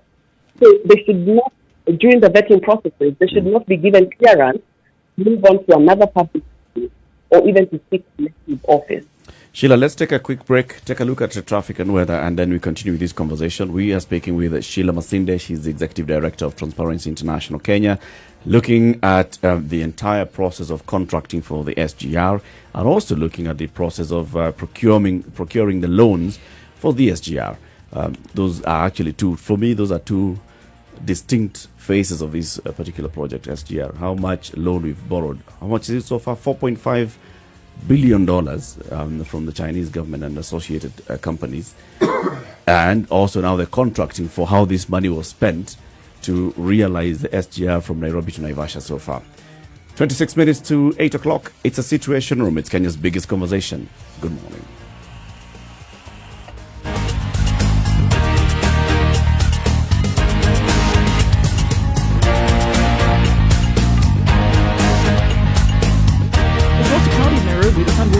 Some point, and partly cloudy conditions later, but then we'll see quite cloudy conditions later with highs of 22 and lows of 12. Taking a look then into Njeri at 14 degrees, it's cloudy all through, and the chance of rain right high for the afternoon with highs of 22. It's mostly cloudy in Nakuru at 14 degrees, thunderstorms forecasted for the afternoon with highs of 22 and lows of 13. Looking into Eldoret, where it's mostly cloudy this morning at 13, we'll see highs of 19 and lows of 12. It's mostly cloudy in Kisumu at 19 degrees, we'll see highs of 27 and lows of 19. Cloudy conditions in Kakamega will held rain for the afternoon for highs of 24 and lows of 16. It's partly cloudy in Malindi at 26 degrees. Cloudy conditions to ensue throughout the day. Highs of 28 and lows of 24. And 24 degrees in Mombasa and partly cloudy throughout today with highs of 29. In Kampala at 19 degrees, it's cloudy conditions this morning and a chance of showers in the afternoon with highs of 24 and lows of 18. Looking into Dar es Salaam, where it's mostly sunny at 21 degrees, and it will remain this way for most of the day with highs of 31 and lows of 21. In Joburg, it's 6 degrees and clear skies throughout the day. Sunny conditions will follow throughout today with highs of 22 and going down to a chilly low of 5. And finally, for now, in Lagos, it's clear skies at 25 degrees. It'll change later, though, with thunderstorms, highs of 29 and lows of 23.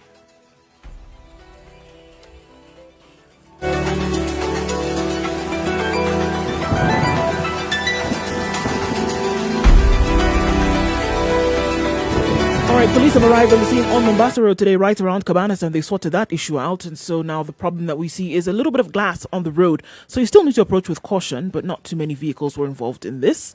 It was just this truck and that bit of a mess. Namanga Road this morning is quite messy at the Portland area. It's bumper to bumper traffic all the way down. It's bound to affect traffic all the way to Cabanas this morning, and it'll come past the SGR. Not quite sure what the issue is there, but it's serious overlapping and a gridlock in that area today. We'll see what the massive traffic buildup can be attributed to, but we'll let you know about that in a short while. Everywhere else around the city is looking good. Coming out of Westlands towards the roundabout, the Red Hill bypass is an option to use, but the traffic is not so terrible, so you don't have to use that option.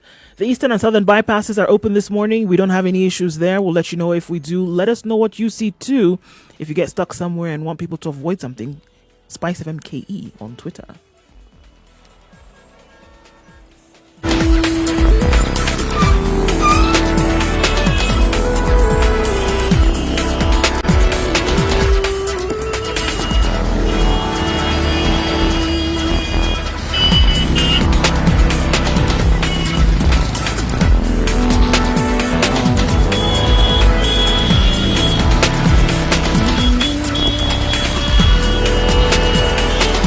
Three to 8 is the situation room, the conversation continues in the room. Eric Latiff, Nduh Okoh, CT Muga, Njeri Thorne on the line.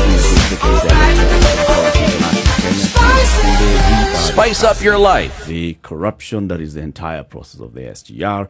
Now, Sheila, when I hear when you talk about now the processes, there's been a lot of corruption allegations and suspicion of serious fraud happening. Even going into the land, the officers of the National Land Commission and Kenya Railways Company are under investigation by the EACC over procurement of land for this particular project. Then also you've raised the issue that has been taken even to the Court of Appeal in terms of how the contracts were awarded to China Road for doing this project, how the contracts have also been awarded to the company that is managing the railway services for now, how much we are paying them, and that entire process. Then there's the issue of how we procured the loans and the details of that loan, because that also brings in the issue of our sovereignty in terms of the details of the contract. That matter still hangs somewhere in the air. It's discussed at some point, and then it doesn't even get solved.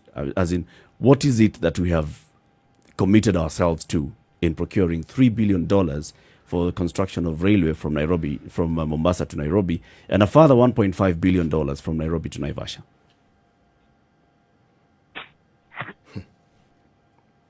Sheila, are you there? Yes, Eric. So you just repeat the last question? Yes. So my question is with regards to borrowing and the details of the loans that we've taken. Yeah. Do we have any semblance of clarity on what exactly we put ourselves into? There's really no clarity because we don't have the details of the contract. And as I said, what is out there, and even the court expands it from in its judgment, because it was said that it was not gotten in the right way. So we don't have the details of the contract to be able to scrutinize it. And it's really one of the things that we've also been lobbying for in terms of in terms of loan, our loan agreement, what information is out there in the public. And really, when you look at most of the debt that's out secured in this country, there's really little transparency in terms of what we are getting financed from out there, what that money is being used for, how it has been utilized and expended, and so on. So it really just emphasizes the point that in terms of financial transparency, particularly in terms of debt acquisition and use and retirement, there's really little information that we have, and it's something that we need to change in this country to enhance the kind of information that we get, so that all people, Kenyans, are able to know what is being borrowed for their benefit and subjected to more scrutiny, and hold government accountable for projects that are being financed by these monies that are being acquired very expensively from abroad. Has there been any attempt at getting the details of this particular loan? For the SGR loan, at least from our side as TI, we wrote twice. We wrote twice in 2015 to the then permanent secretary for transport and infrastructure, requesting that the documents relating to, one, the procurement of China Road and this company to carry out the first phase of the project, and also the grant agreement with Exim Bank regarding the financing, be given to us, so that we're able to assess the integrity of the process. However, this information was denied, despite the fact that, the first time, actually, we didn't get any information, and we had to write a second time after about a month. And when the letter came back, we said that this information cannot be given to the public. Of course, now we understand, because when you see whatever information has been leaked in terms of the details of the contract, it emerges that these details are not supposed to be provided to the public without the approval of the China Bridge. That's how I understand it. Which brings me now to the question of we, the people of Kenya, in exercise of our sovereignty, how can we demand access to this information? What does the law give us? What does the Constitution give us in terms of tools that we can use? Of course, any Kenyan can request for information, as we did, by first writing a letter, and there are certain timelines which are then provided under the Access to Information Act. Of course, we're waiting for regulations which are currently being developed by the Commission on Administrative Justice to be able to guide the full implementation of that law. But even as we speak now, just because this is provided for under the Constitution, everyone has a constitutional right to access any information held by the state. So, ideally, but you have tried. But it's not given. It doesn't come. So where do we stand? Even because it sounds to me now that this is, in terms of what can happen, it's a lesson for the future. It doesn't sound like there's something that's going to be done, even with this case. It doesn't sound like suddenly this information that's being sought will be provided. It doesn't seem that the tenets of this contract will be repealed. It doesn't sound like going forward, we're going to say it's going to be an overturn of this contract. Those three things don't seem like they'll be any part of any kind of reality. So it seems like this whole process is going to be a lesson for the future, as opposed to something tangible being done. In fact, Wachira Maina put it very well in the Africa report, where he said, when you're in a state of capture, the government repurposes official institutions and processes for private ends. And you therefore find yourself operating within formal government structures, but decisions are being taken outside of the structure. And that is where we are. We have a constitution, but things are happening despite. And in fact, the reality is we haven't yet confronted our reality, because it's painful. You know, when somebody violates your sovereignty, when your constitution is violated, at that point, and you allow it. And yes, at that point, your action is it has to be actually the only recourse we have is non-violent action. It's to demonstrate. Then you go back, demonstrate to, I don't know, like actually, boycotts. That is actually the only. That is the only recourse. It's just that we are afraid. Call it what it is. But Sheila, does the government have any leeway at all to sign such a contract where it says that its details cannot be shared with the public? Not under our constitution. No. Absolutely not. Our constitution is very clear in terms of the public finance, management and access to information. So no, this was something that is certainly done outside our constitution and violated our constitutional rights as Kenyans.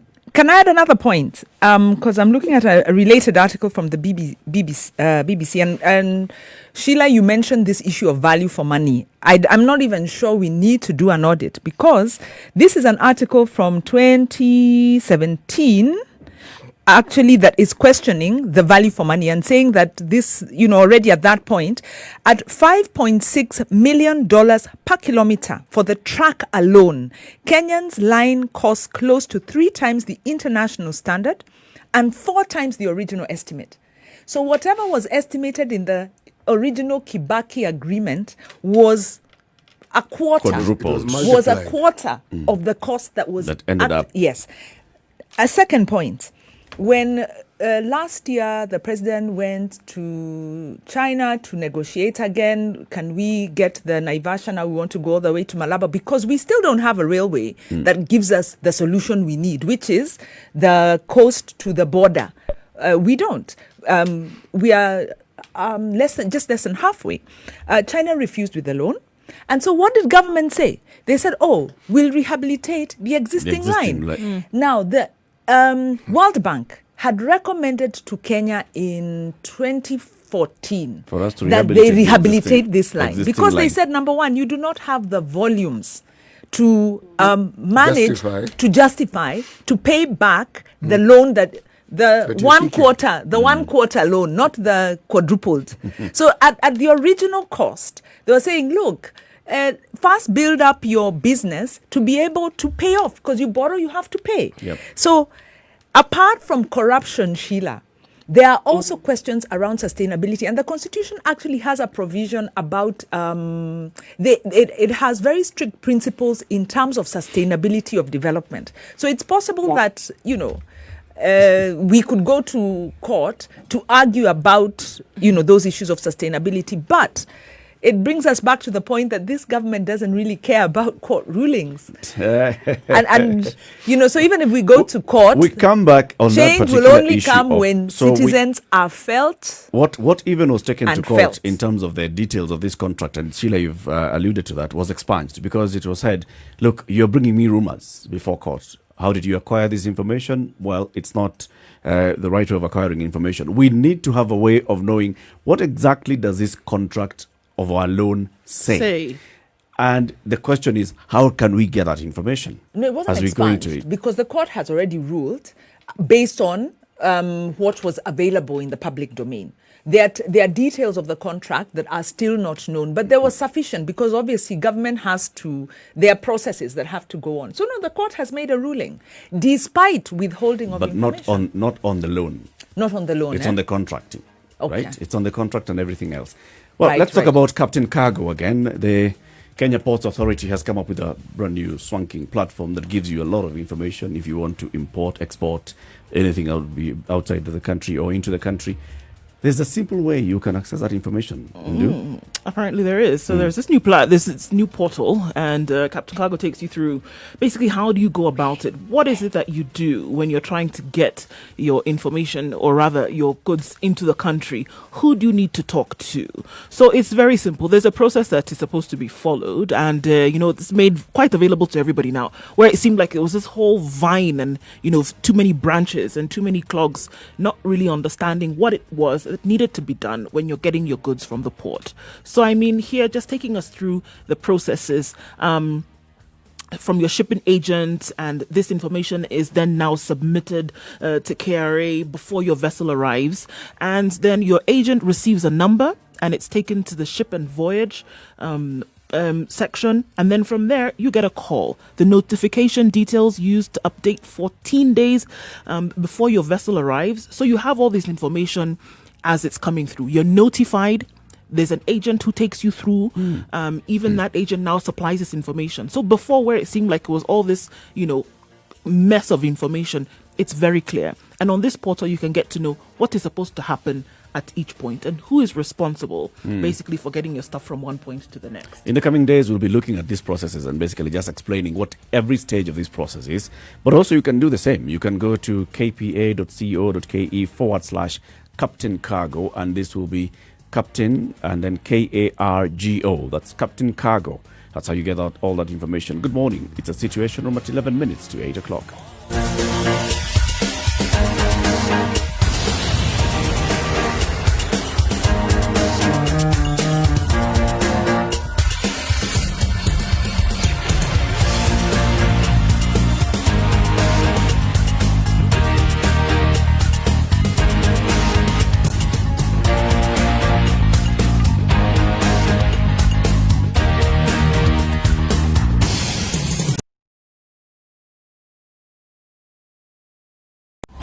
online, mobile, and on radio.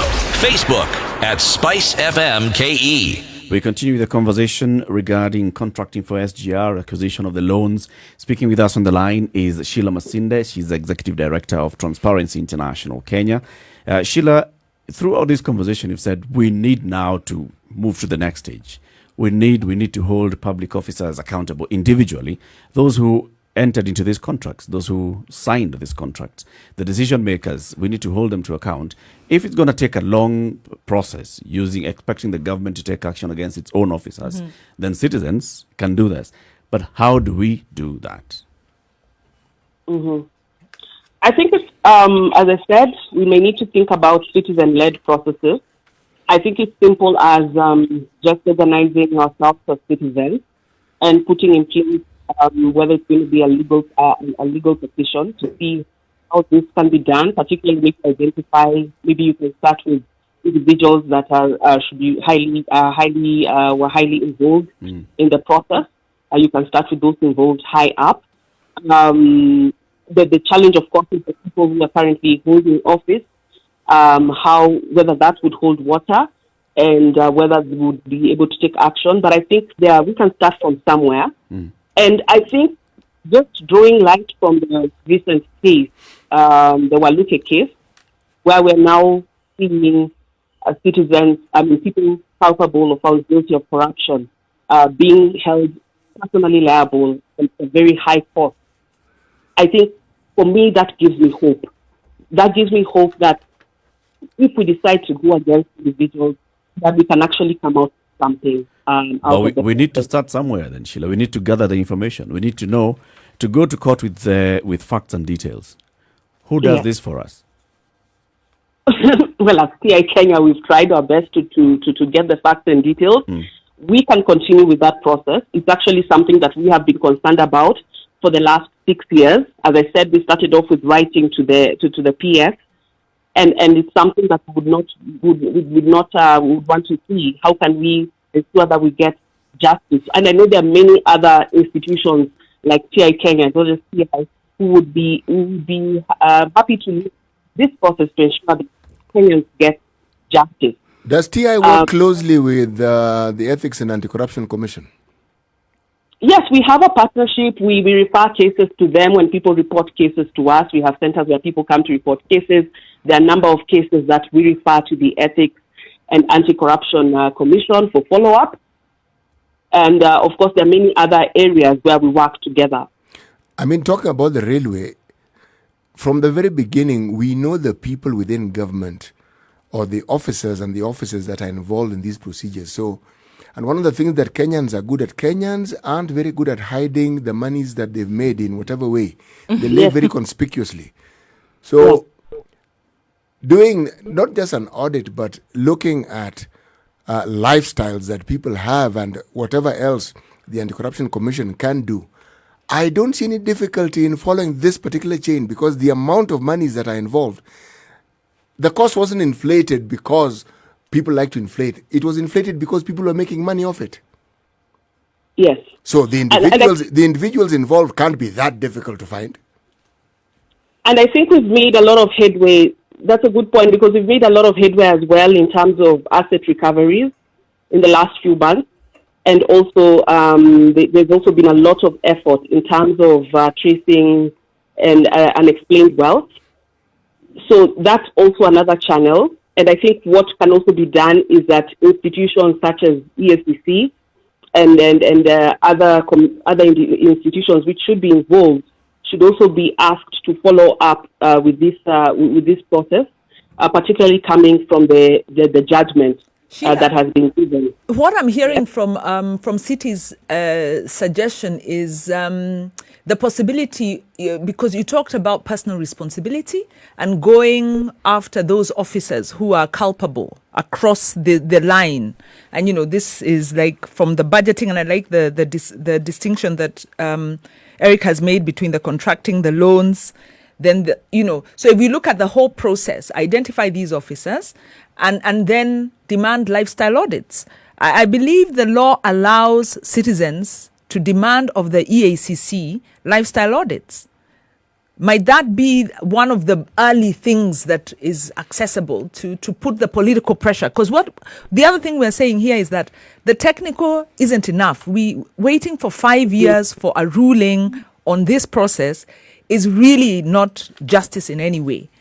So can that work? Yeah, that can work. I mean, EFCC has also been conducting civil recoveries, and that could be one of the routes that is then followed. As we follow now individuals that were involved in the process. Mm-hmm. Is there like a consortium or a coalition of, say, civil society organizations that would come together to work on this in terms of gathering the information and the evidence, and then all of us can do our harambes and sponsor Okiya Omtata to court, to take these matters to court?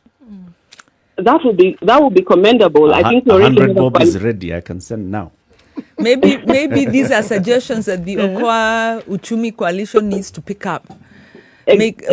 Focus on this one, because it's like I was saying, Eric, it's very interesting that you made this distinction between the contracts and the debts. So we've made more progress in unbundling the contracts, but not the loans. No, not the loan. Because that's where the problem is. And these loans are affecting even our ability to negotiate for relief, because commercial contractors have said, no, leave our loans. You must pay us, whether your economy has stood still or not. So this is possibly a flagship issue that the coalition can rally around. And we have a consortium of some, maybe 8 institutions at present. Possibly we could be better focused. And this might be a low-hanging fruit and an impactful fruit and a landmark issue that can mobilize. I agree. I agree with Wanjiru. I think it's something Okoh Uchumi can pick up. We can break down this case. And I think one of the things we had started talking with a few people is just looking through this judgment and looking at viable options that we can then follow up as civil society. So definitely that can be one of the key assignments we take up, Wanjiru and the Okoh Uchumi initiative. We're also reviewing the Mozambique ruling. There was a very progressive Mozambique ruling on Eurobonds that found that governments cannot procure loans contrary that go against, that violate sovereignty. So that, and we've actually had a conversation with some lawyers who are analyzing to tell us Kenya's situation is slightly different, because the contracting process was not as blatantly flawed as that one. But we need law, we need citizens, we need to muster up a more effective response for this. Would a political injection into this whole discussion move things a little quicker, especially when you consider that we have 2022 just around the corner? Yeah, it would. In terms of bringing the issue to the fore, and making it because a rallying call for the one group of people who it, push agendas forcefully and who are listened to are politicians. Indeed. We're coming to the end of the hour. Sheila Masinda, thank you very much for speaking to us and for all the insights that you've given us. We wish you a great day. Thank you, Eric. Thank you, CT, for the time. But before you go, listen to today's proverb from CT Muga. Even if you dance for your enemy on the rock, he will accuse you of splashing water on him. Clearly, you have an enemy who has accused you of splashing water on him. You could relate like straight up. Sheila, thank you very much. Have a good day. Thank you. Thanks. Coming up to the top of the hour, 8 o'clock, this is the Situation Room. It's Kenya's biggest conversation. In the room this morning is Eric Latiff, Nduh Okoh, CT Muga, and Njeri Thorne, the Executive Director of the Institute for Social Accountability. We've been talking about that accountability and transparency when it comes to contracting by government. Good morning. It's 8 o'clock.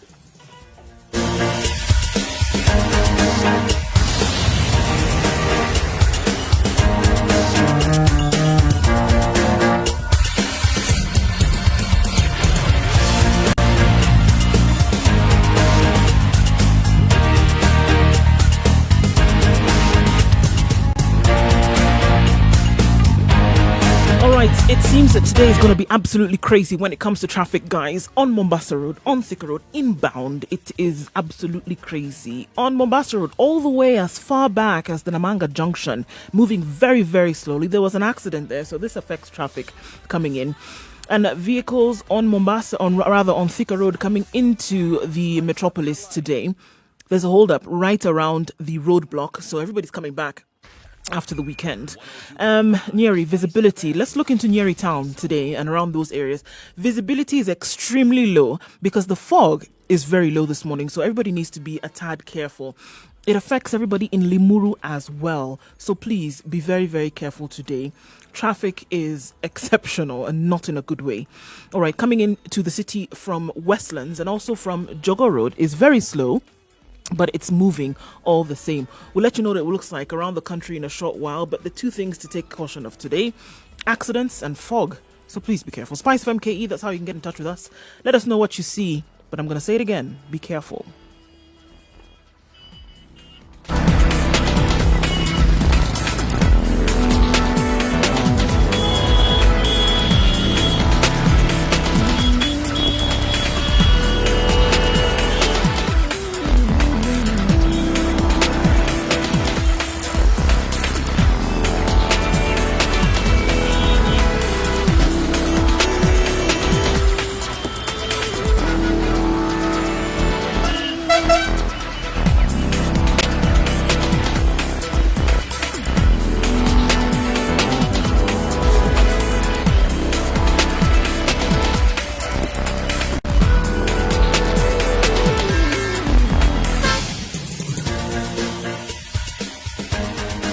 This is The Situation Room, the home of hard-hitting political commentary and penetrating insights about the state of the nation. This is a talk radio experience like no other. The Situation Room, a place for hard truths, debates, and elevated conversations. The Situation Room. 94.4 in Nairobi, Mombasa 87.9, 102.5 in Kisumu, 96.0 in Nakuru, Eldoret 96.7, 90.9 in Nyeri, 97.7 in Malindi. And of course, you know, we live stream this show every morning on www.spicefm.co.ke. We are also on YouTube. We're being watched by very many people around the world. There's somebody called George who has sent us a message saying, I'm catching you guys loud and clear on YouTube from Germany. Mm-hmm. And welcome and thank you very much for tuning in, George. Facebook and Twitter as well, Spice FM KE. You can join the conversation on 0719 012 600 and also on our all those social media handles, including Instagram, Spice FM KE. Now, today is the day. Yep, cue music. Another one of freedom is coming tomorrow. Today is, Independence Day. Mm-hmm. It's unleashing the dragon and everything else. Today is the day that marks the end of the extension by 30 days of the strict quarantine measures. Not strict, but just cessation of movement and night curfew that were instituted by the government. And the president said, look, I'd really like us to open up the economy, but experts are telling me that, you know what, if we just relax our intervention measures right now, by 20% we are likely to see a huge spike in terms of the number of positive cases.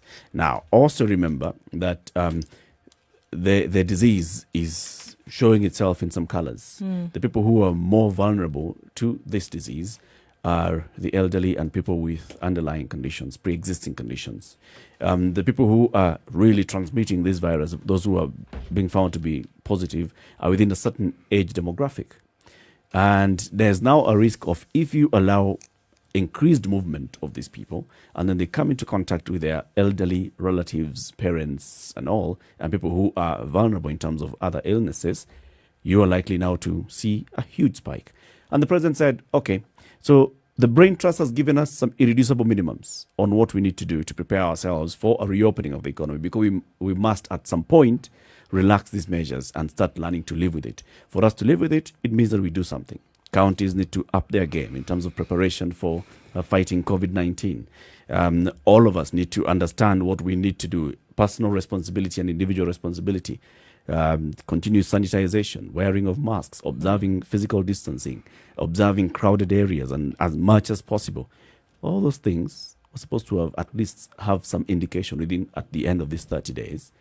And from all indicators, including what we hear from the president himself, is that first of all, the counties haven't reached that point, which is the threshold, in terms of increasing their bed capacity. Nairobi itself is already got into a point where it's overwhelmed. The government has told us over and over and over again. We see reports, the 100-bed capacity at Mbagathi, the extra bed capacity at KU Teaching and Referral Hospital, in terms of our ICU beds. Recently, we've seen a lot of chatter on social media, people saying, I had a relative and we were looking for an ICU bed and we had to move all the way, ending up in Rongai, ending up in Thika, and still having to queue to wait for an ICU bed. So we are at that point. Therefore, are we ready to reopen? I mean, looking at reports that have come out this morning in terms of what was happening as late as last night were between counties and between the national government, is that, all right, there's some talks and, if you want to go with rumor has it that, there may be an agreement to open up the economy again and release measures. But then the responsibility and then the onus then lies with county governments and their leaders, who in this case are the governors, to say that then there are certain things, if we're going to say open up, I have no problem with that. However, at the county level then, are you ready to take responsibility then for what would happen? Number two, are you ready to make sure that you're going to instill measures that is going to make sure you take care of everybody? And now we're talking about those things like, wearing of masks and making sure that you have all that you need when it comes to quarantine and isolation in terms of bed in medical facilities and things like this, and the right protocol put in place. So essentially they're saying, are you ready to take responsibility for what would happen if we open up within your counties? And then now that responsibility is being placed on the shoulders of governors and saying, if you agree to this, then we will open up. But if you're not ready, then let things essentially stay as they were. See, just a second, because there are three things. They said, look, experts have advised that infections must be contained. And we're talking about infections being contained at a time whereby we are realizing the highest number of infections ever in the country, right? And not just contained, but then they're headed downwards. They must be contained. So if you're stopping at 400 or whatever, every day they must start to decrease. Secondly, the health system must be prepared to deal with a surge in infections should it happen. And thirdly, the state security machinery and health authorities should have enough capacity for contact tracing. Those are the three things that they're looking at. So if you want to ask yourself, in the chronology of events up until now, have these three things ever at one point in tandem been realized? And those are the things they're looking at and saying, if these three things cannot be realized nationally, at county level, then it is not possible for us to. But again, looking at the fact that responsibility is being placed on the shoulders of the leaders of counties, if they're able to do that, then they're saying, all right, we will go ahead and do this. But now, is there an agreement there? That's the question. It's not even an agreement. This is one of those situations where the national government actually shirking its responsibility. No. No. It's the opposite. It's the complete opposite. They actually gave all these counties money to set up the very things they're asking. To do a job, basically. Yes, they did. So you're saying money has been given to counties give the money? to do this? Well, we have a governor. That is why I brought it up, so that he can answer, confirm or deny that this was actually the case. As the governor settles down, we have Dr. Alfred Mutua, the governor of Machakos County, the multilingual governor of Machakos County, is joining us as we allow him to settle down and then start this conversation with him. So we are saying that the national government has pushed that responsibility to the counties and even allocated resources to them. I'm not saying they've given enough money. I said they gave some money to the counties. For me, why does this have to be a national versus county government? It's not. No. Because we every are making level, it county versus national. Yes, why? But what I'm saying, it isn't. It isn't. It's a government. It isn't. Look, county governments are governments, and they have certain responsibilities. Now, the pushback will be, or the pushback I hope you to bring up is, why doesn't the national government actually give the county governments the money that they should get? Because then this argument would be quite different. There's always a shortfall, and there's always a story, and there's always an argument around it. But I'm talking COVID. Governor. Dr. Alfred Mutua. You at least welcome the governor, people. Karibu sana. Really. Asante sana. How are you? Welcome. You're about to throw a heavy question. Unajua kuna msimu wa corona, kwa hivyo siku hizi unafanya tu mambo chap chap. Yes. That had to come in. You have to move. Okay, so let me be the one to welcome you to the Situation Room, Governor Alfred I really Mutua. like it. And I like the way the conversation was going because, when it comes to the issues of coronavirus, there is a point that has been aptly made, and that is counties should not be struggling. They should have gotten the resources allocated to them, which at times they don't get. There should be clear resourcing of counties as per the constitution and the law that is set out in Schedule 2, which has not really happened over time. But however, as been also asked, is that counties also have to be responsible for the decades they get in. Many people have told me, Machakos, you're doing well, and all that. It's because we looked at what was devolved for us and we invested heavily. I mean, Machakos, the only reason Machakos is doing better than others, we now have 463 isolation beds as per last night, is because we started the journey of improving our healthcare as soon as they got in. We got the ambulances, we built the community hospitals so that we could meet the WHO guidelines of 5-10 kilometers. We improved our healthcare. We employed nearly about 1,300 new health workers. So it's a balancing act. It's a national government, but also counties have to pull up their socks when it comes to healthcare. Yeah, so Governor, in terms of that, how was Machakos able to do that? How were you able to do that? Why did other county governments not do that? Did you have a special allocation, or did you reallocate the county budget? What I did is that I think it comes back to leadership. I've always believed that everything starts and stops with healthcare, and everything that supports healthcare, including road accidents, are a healthcare issue. So what I did is when I got into Machakos, it was so sad because you could smell the maternity from about 100 to 150 meters. The placentas, the hospitals were dirty.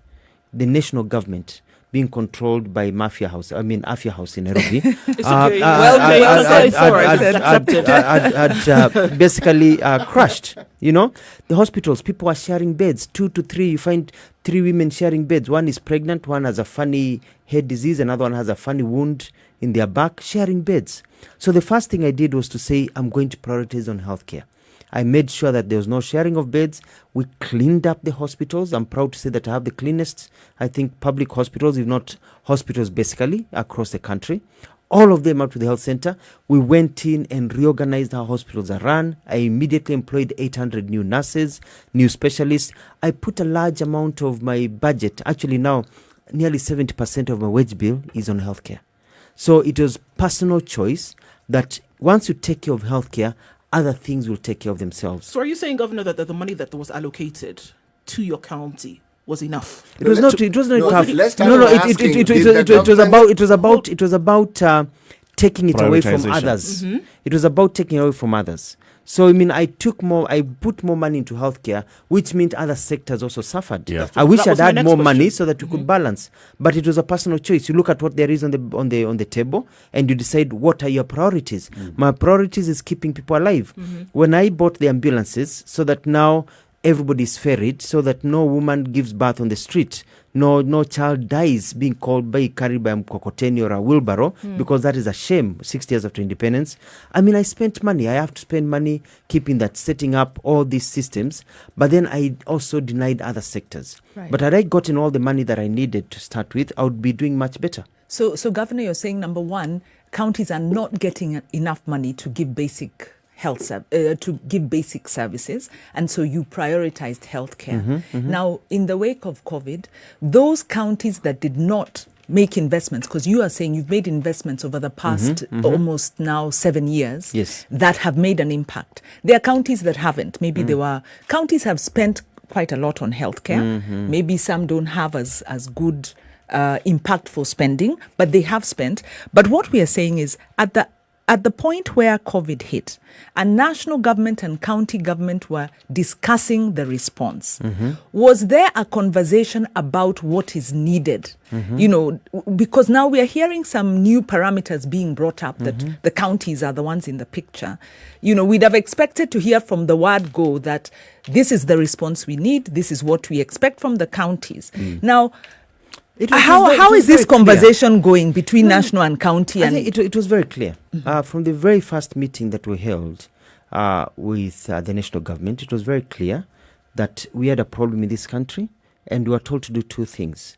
One of them was to set up isolation beds and ICUs, and the second thing was to undertake a massive communication program for our people, teaching them about coronavirus and telling them. So for me, it was very clear. So what I did is that once I realized, and also as leaders, you don't have to wait just for the conversation to come from the national government. Yeah. I mean, you're reading news, you're seeing what's happening in New York, we're seeing people falling in Italy.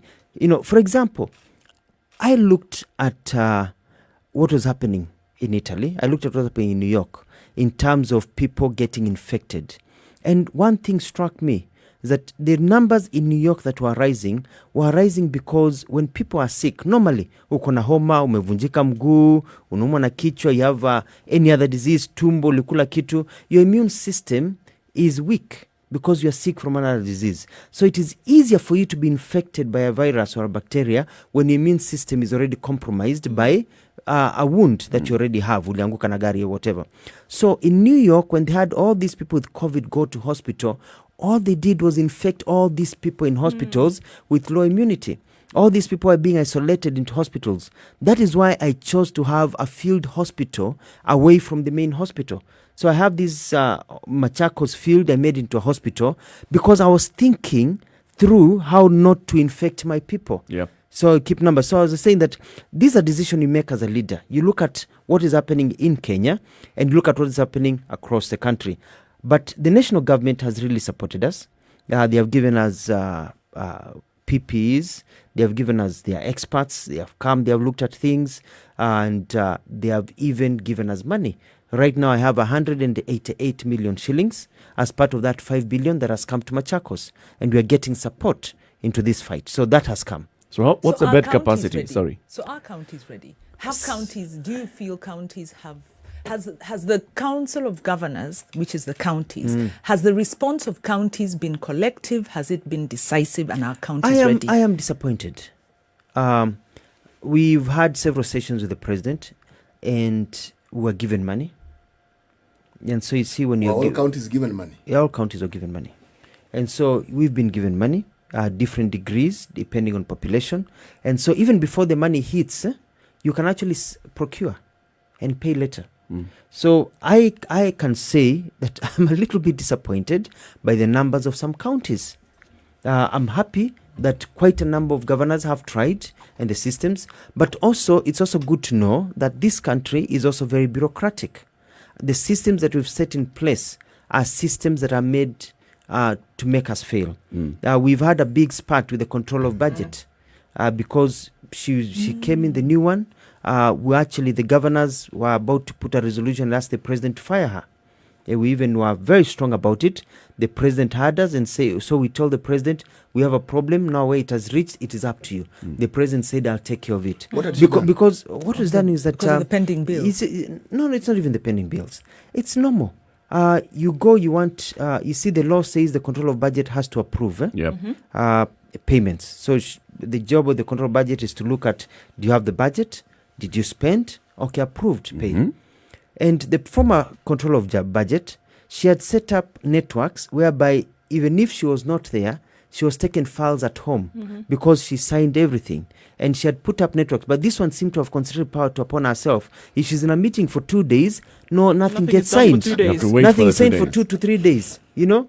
And when governors called her, she was not very, very flexible. So maybe she's learning the system.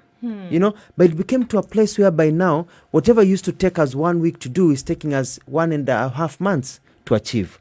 So that may be the challenge that many governors have faced, that there's been bureaucracy that we have created in our government system, which is why we are a poor economy today, because of the bureaucracy. And so So this has impeded it's in some impeded, cases but the I response. think we could have done much better. A lot In better. Could have spite done of much all better. of this, It's is in a spite- possibility it's- for some work to have been done. Yeah, in spite of all So- this, and so- I think the lesson that governors need to have, my colleagues, some of them have, and my colleagues, is that we've reached a stage now where governors have to stop. And I mean, I shouldn't say this. We have to But stop please trusting. say it. We No, have- please say it. We, I we, think are- it's we have to necessary. stop trusting the people we have around us, and we have to do some bit of micromanaging. You know, You've got to ensure we have that to the ensure buck stops with you. things are done. I mean, I wake up unannounced and I go to the hospitals wearing my mask and everything and walk around. I don't want to be told stories. We have to now start micromanaging Manage. when it comes to issues of a crisis nature like this one. Right. I can't Yeah. be sitting and expecting reports. And so we have to get out of our comfort zone. It is not just Lazima tuachane na ukubwa. Let's Yes. go there. And it is not just in healthcare. It is not just for governance. Yes. We have been saying this same thing about even the national government and the response for COVID-19. Why These are do matters people that say have that come. Uhuru has really kind of failed in his agenda? He succeeded quite a bit, but one of the reasons he's failed is because he inherited a public service that is not his. And then he got into, and wacha tuongee ukweli, hii serikali ya Uhuru alipoingia ilikuwa ya nusu mkate kabisa. Walisikizana na Ruto wakaanza kugawana, wakasema hii corporation patia huyu wa Ruto, hii ministry patia huyu wa Ruto, hii patia wa Uhuru, you know what I mean? Yep. And shida zikaingia hapo. And you know, and it felt like and I think, and I've heard this in circles and people complaining that what happened in the beginning is that Ruto, watu wake were all from one section of the country, the 50%, and then Uhuru had 50% watu wake, but he had to incorporate everybody else from the country. To divide across. And so you find that the loyalty problem started there. So impunity came back because you are not actually appointed based on merit. You are appointed according to a nusumkate arrangement within the Jubilee Party. And that is why people say This affects how people then essentially do their jobs. they do their jobs, and who do they answer to? Right. Yeah, you say yes sir to the president, and then you say yes sir to somebody else, or you say yes sir to somebody else and yes sir to the president. You know what I mean? So that affected it, and that is why people are saying that yes, Jubilee has led, but has Jubilee really done a splendid job as it should have done? I saw a joke the other day that's saying that the Jubilee government has been the most democratic and fair government in Kenya. And it is true. You saw a joke the other day. Where was that? it's That's a joke. No. That's a no. joke. That's sarcastic. I'm not done with the joke. Sarcastic I'm not joke. done with the Oh, joke. okay. I'm not done with the joke. It's said So- that it's said that Jubilee government has been the fairest and the most democratic government in place, because whether you voted for it or you did not vote for it, you are suffering. So that's a joke, you know. So with you. it is fair. I'm It is with fair. you. You know, And I support ulipigia that. kura, kupigia kura, bado unaumia. You know, so kweli, kweli. it has shared problems zimekuwa shared Yeah, across yeah, the board, whether ulipigia kura. So unaona mmecheka kidogo. But anyway, but you see, Nimecheka sana. It's a good one. So But see, I- but, see, is it fair? but So do you Uhuru agree- Kenyatta meant well, and I know him, and I'm not just speaking about him because he's my friend, but I've listened to him, I've watched him as he talks. He gets very, very emotional. Uhuru Kenyatta gets extremely emotional about this country and about developing this country and about rolling back poverty. And so I listen to him, and he gets very emotional, and he talks about things that he needs to be done, and he sits in this meeting wanting to get these things done in public. Privately, I hear him, he's very consistent, and he gets very angry about things not happening. But he should have micromanaged more at the beginning. He trusted. Uhuru Kenyatta trusted the system, and I think the system let him down. But we saw him just before COVID happened, micromanaging, and now we see him trying to put his house in order because he was in the steering wheel, anaendesha gari na huko conductor anafanya vitu zingine. So now he's saying hapana, mi ndio naendesha gari, everybody has to follow what I'm saying. No, But it may be too late. It may be too little too late. You know, I don't even think it's micromanaging, it's managing. Being an effective leader is being present. Do you agree that reopening, the responsibility falls on the counties? And have the counties put in place the health safeguards as well as the socio-economic? Because, you know, to what extent can we open? If we are to be real. You see, if I was Uhuru Kenyatta, we advised him. And this is the advice we gave him. We told Uhuru Kenyatta, that as governors, we are not really for the opening. As county governors, all of us are worried. Yesterday, I had a long telephone call with my Minister for Health. We are scared in Machakos. We are not even worried. We are now scared because we look at the numbers that are rising, especially in Mavoko area. That is Chokimau, Mlolongo at the river. The numbers are rising. Every day it's 20, 21, 22, 22, 30, 31 that are turning positive in our area. We're seeing our people are starting to die in Machakos. But you see, the thing is, it's in Mavoko area, the Nairobi metropolitan zone. When you cross the zone, when you go to Machakos town, you go to Mwala, Masinga, the cases are minuscule. They're hardly there even in some sub-counties. They're not there because the lockdown has really helped. In Machakos, we stopped trucks from stopping in Machakos. Right. You know, Peter. Ukiwa sawa, ukiwa uko sawa, Peter, peleka malingine. So I'm worried as a governor that when we open the lockdown, which is essential because of the economy, and I'll talk about the economy in a minute if you give me because it's part of the question. We are going to see now some bit of recklessness, and the diseases will now grow, which I'm very, very worried. My target is actually to have 970 beds, isolation beds. But now we need to move in, and people need to isolate at home and treat people. So I'm worried about that. Counties are worried. So we told the president we have to balance the economy. But we told him you can open some counties where there are no problems, movement can continue. But some counties that have problems, you may have to put restrictions on the movement. But we aptly told him not to relax the curfew. We say the curfew, let it stay. The night curfew. The night curfew, let it stay.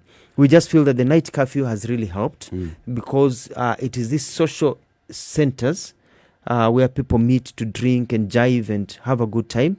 That's where the disease can really spread because, you know, alcohol is a relaxant and it relaxes your brain and relaxes the social distancing. It becomes easy. So it becomes easy and everything, you know. And so we are very happy about that. Disinhibitor. But I like that, disinhibitor. But it only disinhibits what you have. So if you're an idiot, you become a better idiot. So if you're a good person, you become a better person. So we feel, and that this is my advice to the president is this, okay? He has to do a give and take. The economy is suffering. So you need to relax the economy. But unlike countries like Australia where they are flat in the curve, where kids have gone back to school, where nobody's wearing a mask, unlike countries like Canada, unlike countries like European nations where people obey the law. Over here, you pay 200, unavuka border. Unaelewa? Over here you do some things. Australia is reversing. New Zealand. In some areas like Melbourne. Completely. Melbourne. They want to stop. They've actually put barriers going into New South Wales. Yes. But the difference is this. When they put those barriers, you'll not find anybody giving $100 or $50 to cross. People, here they are suggesting. But you see, this is where the president now needs to come in and say he is the commander-in-chief of the armed forces, or the defense forces rather. That includes the police. So let's look at the 3 months. He needs to say this. The president needs to say this, okay? I'm relaxing the borders for this, and this place. I'm relaxing this. But by golly, obey the law or suffer the consequences. Yep. The police obey the law. Don't take bribes, suffer the consequences. If there's social distancing, let there be social distancing. If there's going to be curfew, let there be curfew. Curfew is 9 o'clock, is not 9:02. Okay, fair enough. We have to put our foot down if we have to flatten the curve in 2 months. Otherwise, by December, tutakuwa tunavaa mask. Okay. And it will be the same problem. Fair enough, right? But we also say willing buyer, willing seller. And we say it sounds great when you say put our foot down. Yes. But the person who comes with this 100, how did we know about this 200 shillings? Because somebody offered it and somebody took it. Exactly. Right? It is our society. No, he puts a foot down because that means everybody across board, individuals, yes, citizens, you and I, well as you and I, of security, yes. Police forces, army, whatever it is, are they going to be able to take up that habit and say, okay, fine, we're not going to? But let me tell you, society always pushes. You know, it's like I've watched elephants as they try to break out of a national park. They usually come and test the wire Always. They know they're not supposed to. They want that freedom to move. Yep. They test where it's got electricity. They keep on testing. If they test one, the electricity is low, they're going to push it until it falls down and they cross. Yep. The only reason a Mwananchi will give 200 shillings to a Kenyan cop is because they take it. But an American will not give money to an American cop because they know they won't take it. You know what I mean? Mm-hmm. So, if the cops stopped taking and anybody who gave a bribe to a cop got handcuffed, Kenyans will not take. Will not give. And even Kenyans know huyu anachukwanga, huyu achukwangi. So, Governor, theory aside, Yes. because where we are sitting right now, cops are taking. Yes, they're In taking. fact, this Even idea now, that there was a Thika Road, lockdown, there's traffic on Thika Road this morning, but people are coming back into the metro. people on have paper. Yes. So people have been moving in and out, and in fact, some people don't move, but there are those who pay and move. So Yes, actually, yes. there's a lot of inequity. So, what do we do It's about it's a that? poverty levels. It's not poverty because I think the people who bribe aren't necessarily poor. I think we actually do a Excellent. big That's how I would injustice. say the poverty level. Excellent. If you have, Excellent. Our I values. met somebody the other day, and not met him. We talked on the phone, and he wanted to meet me. I said, "But bro, you're in Kisumu. He's not in government. He's not in business." Right. He said, He "No, said, "But I'm you're in Kisumu." here." But he said, "No, but niko Nairobi." Sema, how did you come? Akisema, Kenya ukiwa na pesa hii, hakuna mahali huwezi enda. You So- know that attitude, eh? so- and that is true, So, and that's Governor, unfortunate. in real terms, Yes. we are here. COVID is facing us, staring Head us on. in the face. The economy cannot remain shut because there are people who need to go out and work and need to work safely. Did governors do the public sensitization? Yes, we did. And are you doing it? Yes. Do you think it's enough? How do we deal with the social, cultural? Because we also don't want militarization. We didn't like the force that was used by the police. I think it's something like 50 people have died due to the curfew, enforcement of curfew. Human rights violations. That is the other extreme that is really unacceptable. Well, So- the president has to find a way. Because you look at the bigger picture, where will we be if we have a pandemic and people start dying on our doorsteps like they're doing in Brazil and Ecuador? You know what I mean? It's realistic. I mean, in Machakos, we got together what we call rules of engagement and stage 1, stages 2, 3. We have even in Machakos, and maybe I shouldn't say this on air, but we have identified mass graves and we have gazetted places for mass graves in case we get there. We don't want to get there, but we are prepared. It's preparation. Because Yeah. people are being buried. You bury your loved one, you see them for 30 seconds. You just see the casket. They are being put in a field. Next. In Brazil, it's a richer economy than we are, but that's what's happening. So we don't want to get there. So what you're calling militarization, what you're calling watu waweze kutii sheria, we may have to wait and say, okay, don't go beating people, but let the law be followed to the letter. We have to police the police. So you may have to put a team together, Yep.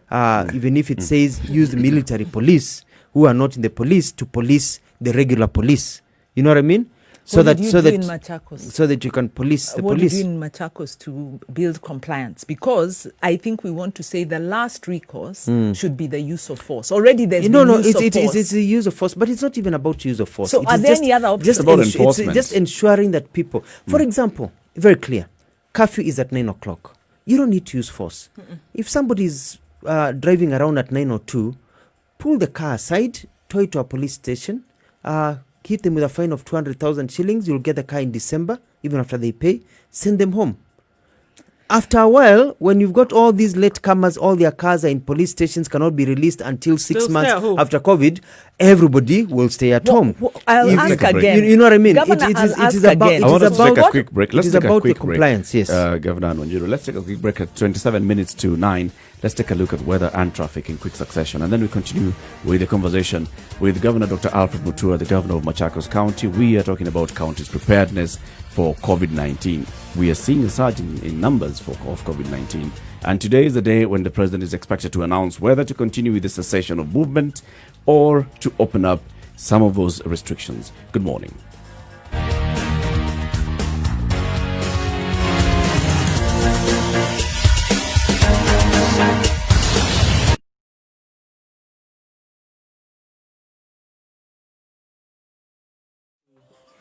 All right, we're going to see a high of 22 in Nairobi, possibility of showers later on. And then in Njeri this afternoon, highs of 21. Currently partly cloudy conditions at 15. In Nakuru, 22 the high with thunderstorms forecasted for the afternoon. Taking a look then into Eldoret, where at 19 degrees, you'll see thunderstorms later on with lows of 12. And in Kisumu, mostly cloudy at 19, highs of 27. In Kakamega, where it's promising to be a rainy afternoon with highs of 24. Malindi at 26 degrees will be partly cloudy for most parts of today with highs of 28. Mombasa, highs of 29 with partly cloudy conditions through the day. All right, let's take a quick look into Kampala, where it's cloudy, highs of 25. And in Dar es Salaam, 31 the high. And finally for now, in Lagos, 29 degrees the high with thunderstorms forecasted for the afternoon.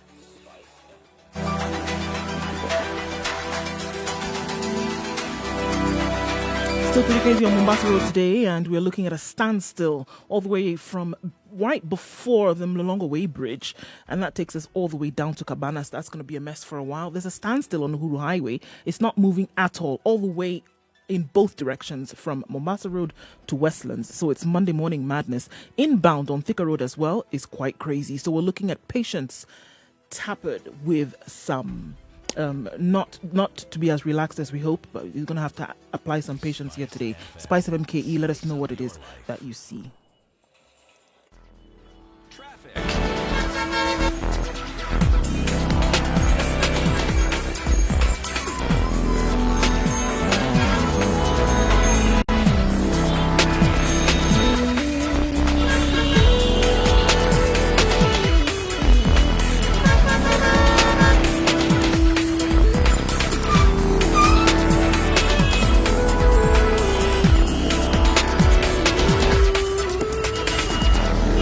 Our guest in the studio, Dr. Alfred Mutua, will be leaving us shortly. But what do you want to ask about?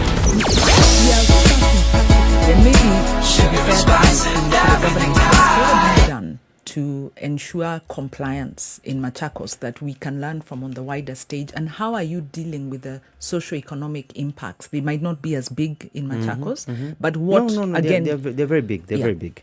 So what we've done is that in addition to educating our people, we have also been a bit strict, and this comes also to capacity, because when I became governor, I bought over 150 vehicles for police and inspectorate. So we've got vehicles that go around, my inspectorate vehicles, small saloon cars, patrol vehicles like they do. So what we've done is that we've placed those patrol cars across around our roads. So if a truck comes and stops, we are with it within 5 minutes. Why are you stopping here? Can you pass on? Can you move on away from Machakos? They're also moving around, ensuring that bars are closed.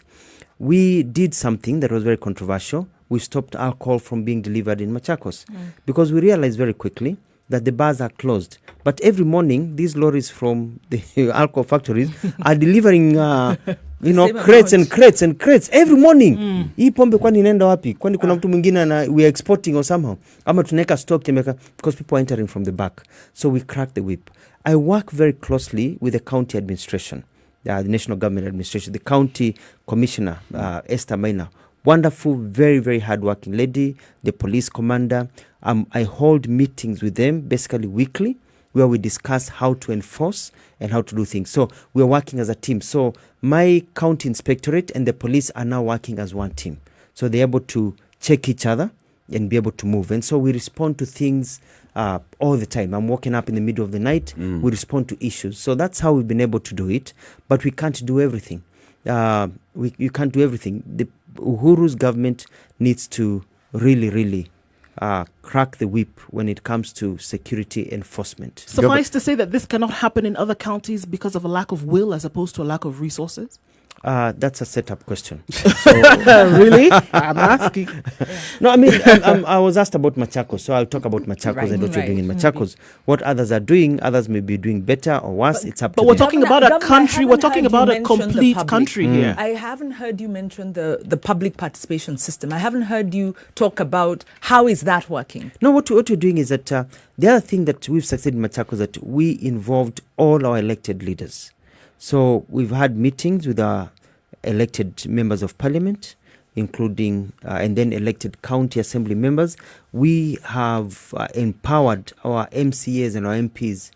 In Machakos, we are manufacturing masks. our youth polytechnics are manufacturing masks. We are getting masks out at 25, 30, 50,000 a day. So we give them to our MCAs who now take them to the community, whereby as they hand them over with this system, we've got public address system where they tell them to comply and the dangers of the disease. So my Machakos MCAs, the leadership in Machakos, from the governor all the way down to MCAs, to our village administrators, they are busy and we're getting reports from the ground. So we're working as one team, and that has really helped. So we don't have infighting, we don't have political issues. We are saying these are disease. We fight this disease. Yeah, other things there's will come something, later. Governor, that you mentioned, and you talked about the economy. And the other reality that we have now is lockdown of Nairobi County, the biggest economy in terms of the Nairobi metropolitan. This is the hub of the country's economy, has had an impact on very many people, at least and a million it's not just Nairobi, it's all these things, that movement. But all also the urban areas. The question is this. So if we continue the lockdown in terms of restricting the movement, there are those that are arguing, if you open up the movement, I'm going to be able to go to my shags. And take the disease.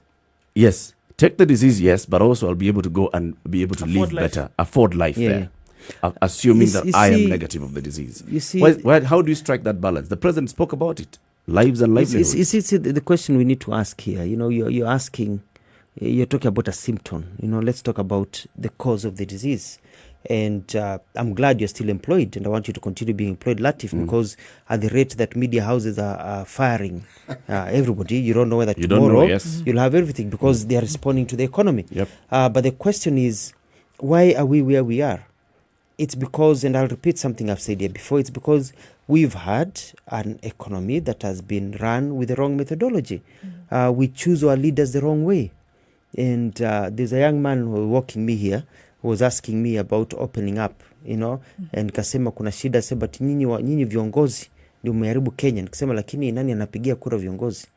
Unajua, we choose our people. And you talked about me speaking many languages. I was talking about the tribal blocks that we've been put, where you're told you're a Kamba, you're a Luo, you're a Kiu. You know, when I grew up in Kibera, when I grew up in Kawangware, in Satellite, you know, in a wooden shack, my neighbors were Luo, Luya, Kikuyu, Meru. We are all united in poverty. I never cared the kids I played with. It doesn't matter what tribe you are. But when it comes to politics, it's all about tribe. If today you hear there's an accident and your loved one, your mother or your father or your lover or your children or your brother or your sister amegongwa na gari, tumbo imepasuka, amekimbizwa hospitali, when you run to that hospital and you find them in a galley dying, and they say we need to rush him or her to theater, if the surgeon operates on him or her, ata survive. Do you start asking, ngoja kidogo, huyo surgeon ni kabila gani? Ngoja nataka tu surgeon mjaluo kama mimi, nataka surgeon mkikuyu kama mimi, nataka surgeon, you know what I mean? We don't care. But when it comes to politics, it's like mundu witu, mtu wangu, mundu wakwa, you know, we hithi kanye bika, tuone kama unaongea lugha yangu. Unaelewa? So we start getting back into the tribal cocoons which were put to us by the colonial powers. You know, they gave us physical freedom, but not mental freedom. We're still mentally colonized today into these cocoons of tribe. But it's and so politicians. Yes, but to see who elects the politicians and who perpetuates the politicians into power. And as a journalist, I can say that as journalists, we are greatly to blame. Look at the headlines today.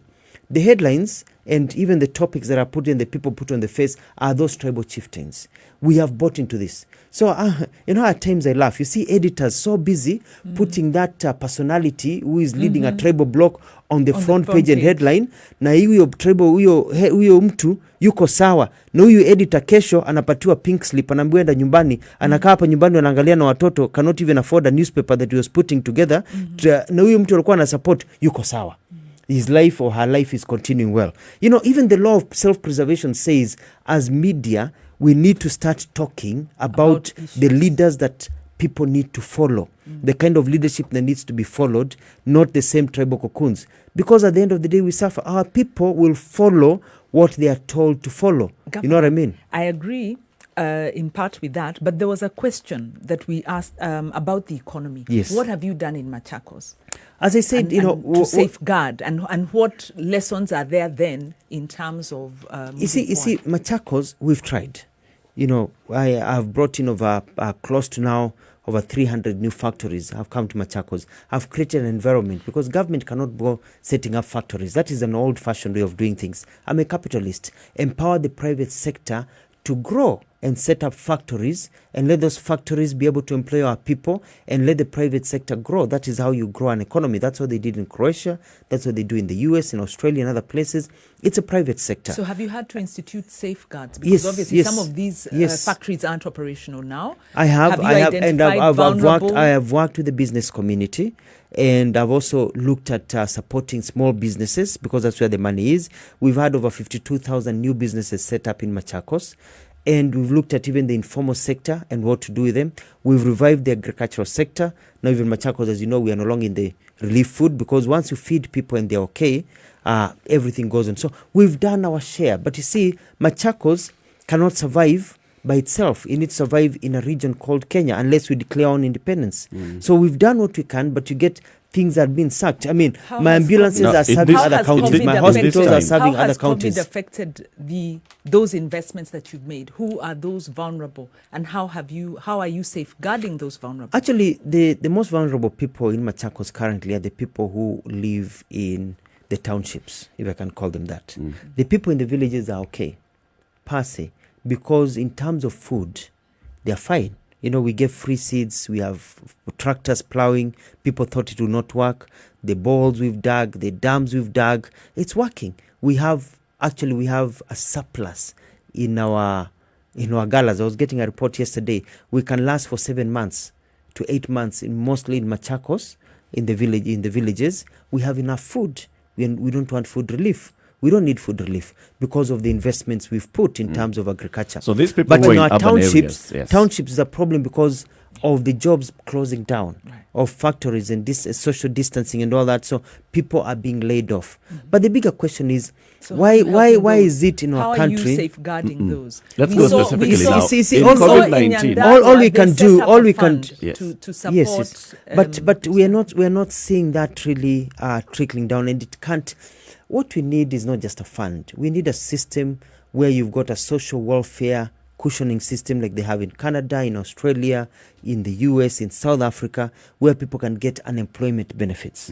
That's a system that we should have put place a long time ago, where we can cushion the vulnerable. But also that requires an economy that is growing, not an economy that is deeply indebted. We need to be talking about money.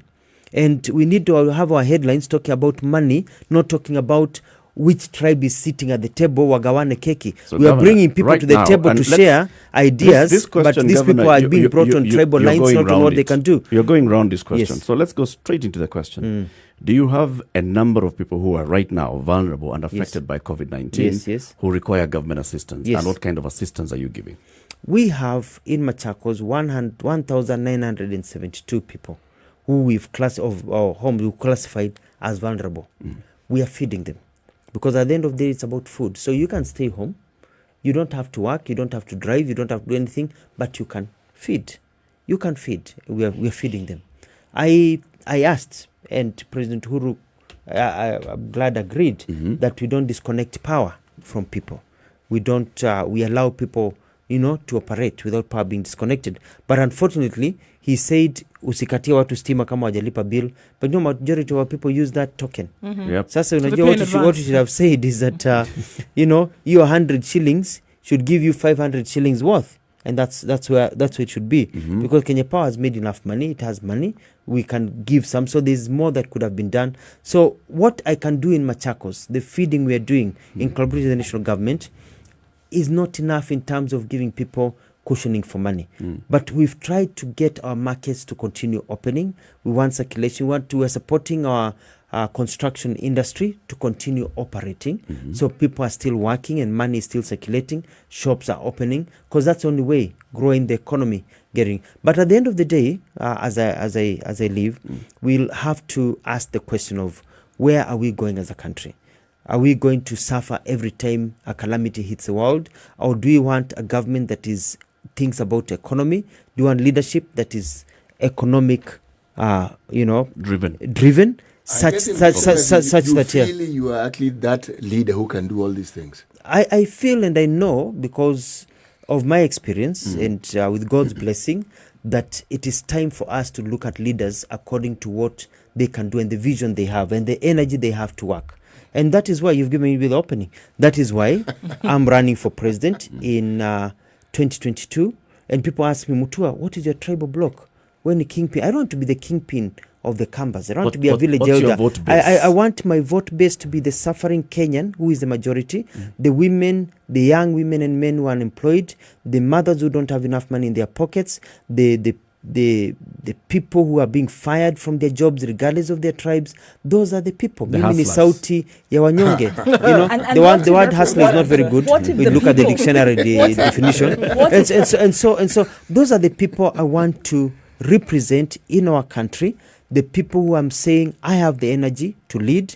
I have the foresight. I've been able to gather experience nationally and internationally and locally, working for President Kibaki, running a very successful government. I know what it takes. I'm young enough. I have the energy. Obama took over when he was 46, 42? Governor. JFK Governor. took over in 40s. Bill Clinton. A question, We have the energy a to do these question. things. We have dynastic politics in Yes, Kenya. yes. And we agree, and I think many people are fed up. Yes. But the reality is it takes money, and there are those, to be able to unseat this system. Yes. Now, what is the possibility of that happening if the opposition can't come together and give one candidate? Because you're declaring your candidacy. We also have another Yes. leader And that is who has okay. declared in the Yeah, same yeah. area. So, practically speaking, No, how, it is, to what extent let do me we tell you, expect let me to tell- have let me tell a you- real a coalition That of will- interest that will unseat? Because the problem, I think, is Let me not just tell So about you're looking at it leadership. in terms of it's also a dynasties system. dynasties But you versus see- everybody else. But you see, No, wait, what hold it on is- a minute. Hold on Let a me minute. make my question. Yes. There is a system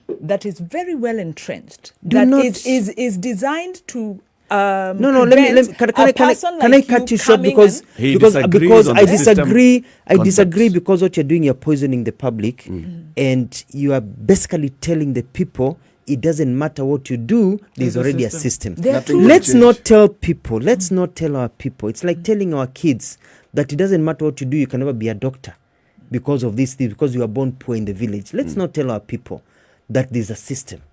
Let's tell our people there's a habit that we've had, but there's nothing that cannot be broken. I mean, people never thought that Moi would cease to be president. Yes, but You it know what I took mean? the NAC Yeah, coalition. but see, but coalition. see, that is where we are getting. That is where we are going. And it is good when many voices stand up and say, we are calling for this, because eventually it will come together. And it will come together. Let other people ask, but let the people select. There will be polls, and it will be very clear that among these people, They want the this better person chance. is bankable beyond their tribe. Because even if every Kamba voted for me and I did not get a Luo, a Kikuyu, a Meru, a Kipsigis, a Somali vote, I would never be president of this country. So you need a leader who by themselves can get support from other groups, the poor, the rich, the Kamba, the Kikuyu, the Luos, and then it will be very clear to us, all of us, that this is the person who the rest should back up to fight against the so-called system. Excellency, how do you get people to change their way of thinking? Because what Njeri is saying is actually true in this sense. People need to be fed up, and we need to get people. We need to get people to a point. And I We like have what 18 you're months. saying. We I like what 18 you're months, We've Governor. got 2 years. You know, It's a long time. In 1992, when multi-party democracy came on board, it was widely conceived that Moi would go out. But what happened? The opposition There was fielded fragmenting. There was fragmentation. There was a fragmentation, Yes, and yeah. this continued in 97 again. Let me is give it you going to some. take Let me give another you two elections for political leaders to say, okay, now we better come together so that we can have a new... But in the let me- last two let me- elections, let me give Njeri, you- we've let had me- coalitions. yes, We've let me had give you the some sense NASA of hope. coalition, the CORD coalition, and the Jubilee coalition as well. We are getting into that kind of politics where it's coalitions. let me give you some sense of and hope. this- Yes. Let me we give you need a some hope. coalition to Let me give you remove the some. Let me give you coalition. some hope. I can inform you here today that Mutua is not working alone. I'm not working alone. I'm working with other leaders. We are biding our time. We have the aspects of a coalition going on. So when I say I'm running for president to win, is because I have other very, very senior leaders that we are working together to take over this country. While we are young and energetic, while we care about the economy and changing the fortunes of our people. So I want to tell the Kenyans who are listening that do not give up hope. Tuko na game, tuko na plan, tuko na pesa, tumejipanga, and you'll see it happen. But I want you to know that we cannot continue business as usual. Our children were not born to suffer. Why is it that a child in France is not walking around barefoot with no pants, and in Kenya they are doing the same? Yet we are a country with a lot of resources. Tumechoka kuenjoiwa, and we have to educate our people. But it has to start here. The media also have to support us, have to start giving voices to other voices, not to the same people, and perpetuating the same dynasties that you are talking against. Very good point. Because we are the one who are teaching the people. We actually do support, but sometimes we have one difficulty. We can't tell the difference between the politicians. We actually can't. But you can tell What the do you difference stand between me for and that others. this Yes, is yes. what do you stand for That is very clear. We You need can an tell the alternative difference. Yes. So when we keep Not only- inviting not you, only on Governor age, Mutua, but- when we keep inviting you, Yes. keep coming to I will the show. keep coming and we talk. And, As you formulate. and congratulations. You're doing very well. This show is very, very popular. We hear it every time I come to this show. People talk about it and everything. And so keep on doing it. I want to encourage you. Let's change, what do you call it? We change the language. Let's Change the narrative. Let's change the narrative. It's what I was looking for. Kizungu ni ngumu, likuja na meli. Let's change the narrative. Let's empower our people to know they don't have to take it. Agreed. They don't be shafted on them. They don't have to take it. They can say no, tumechoka. They can empower their people. And it only takes a bit of a revolution to change this country, and that's what I'm going for. Nice. We are going to turn around the youth of this country who are the majority. They don't care about tribal blocks. They don't care about the history. They want money now. They want somebody who can take them from where they are to a sense of hope. Yeah. And that is why I'm running for president, to tell them that we are not born to suffer. We were created by the same God who created the Croatians, who created the Americans, who created the British, the And the French, the Mongolians. Australians, the Mongolians, who created others who are doing better than us. Yeah. We are not created by the devil. What we've done is that we vote like the devil. We vote for the wrong people. What in wapatie parting shot? Yes. I was telling this young man who was complaining about leaders, nikamwambia, unajua, if you employ a house help, I'm just using house help, by it's not, it's For example, if you employ a house help and huyu house help yuko hapo na huyu house help poisons your child, aseme by mistake, anapika vibaya akaeka dawa panya kidogo, by mistake mtoka akakufa.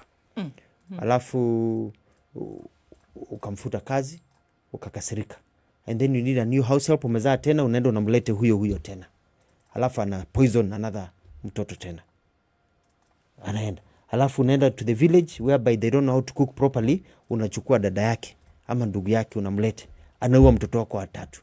Mjinga ni nani? Shida iko wapi? Iko kwa house help ama iko kwako unayemwandika? Mwananchi, the voter, is the one who employs the leaders.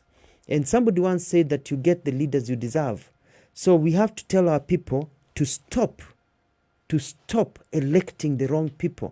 Because kama nimekupatia shamba ulime na hujalima, kwa nini kuandike kazi? So we have to educate our people about the qualities of a leader. We move it from politics to policy. What will this person do? And the question is this: some people wanting to be presidents, you ask them, you're in a very senior position, what will you do more that you've been unable to do in your current position? Because We know the kama ones you are asking. kama umeshindwa kufunga mabao, kama How are umeshindwa you going to be kufunga, able to do it on a grand scale? yeah, You know the because ones you kama ask. umeshindwa kufunga mabao As ukiwa number 10. junior league, ukiingia Premier League, hautaweza kufunga bao because you are tested by what you do. So you know, But people Governor, you want need to be give president, they us want to be policy power. positions, Yeah. because there are things Actually, that are ailing this country. I do have them. We were but talking about let me tell you, the debt, last we were time I talking came about here, SGR. the last time I came here, I gave examples of some things I want to do. Yeah. The following 2 days, I saw another leader also running for president talk about my policies as if they were his policies. I went somewhere else. I had a speech about something I want to so do. you've stopped After about 1-2 days, I saw the same leader and another leader copy what I'm saying. So you're not gonna my say it's strategy, Invite them my to your strategy, coalition. amesema, wait until you unveil your manifesto clearly, because every So time you it's talk clear about that it's yours. something, So now wengine strategy is in wanaangalia mtu secrecy. amesema nini, inatokea. You know what I mean? Thank you. And Thank you, because Governor. because of their networks in the media, they get highlighted. They look like they're the ones coming They're up the with ones who ideas. have said it. Yet Have it was said your it, idea. and it was my idea. So I'm can't not going to be help here them to write help their others come up manifesto. with strategy. Asante sana. Yes. Governor, before you go, listen to today's proverb from CT Muga, and then we let you go. Even if you dance for your enemy, on the rock, he will accuse you of splashing water on him. Well said. Thank you. Well said. True. And maybe that's what Uhuru has found out. God bless you. Asante sana, Alfred Mutua, Governor of Machakos County. Thank you very much. God bless you as well. Asante, and I ask your listeners to follow me on Twitter at Dr. Alfred Mutua, also on Facebook and also on Instagram. Let's keep the conversation going. Let's keep the hope alive. And also, wanauliza ask and shall be given. So, kwa uwezo wa Mwenyezi Mungu, ukiwa hapo kwa unyenyekevu mwingi na kuomba, I ask for your support as we get together to change this country as I run for president in 2022. Thank you very much. Thank It's you. 9 o'clock. Good morning.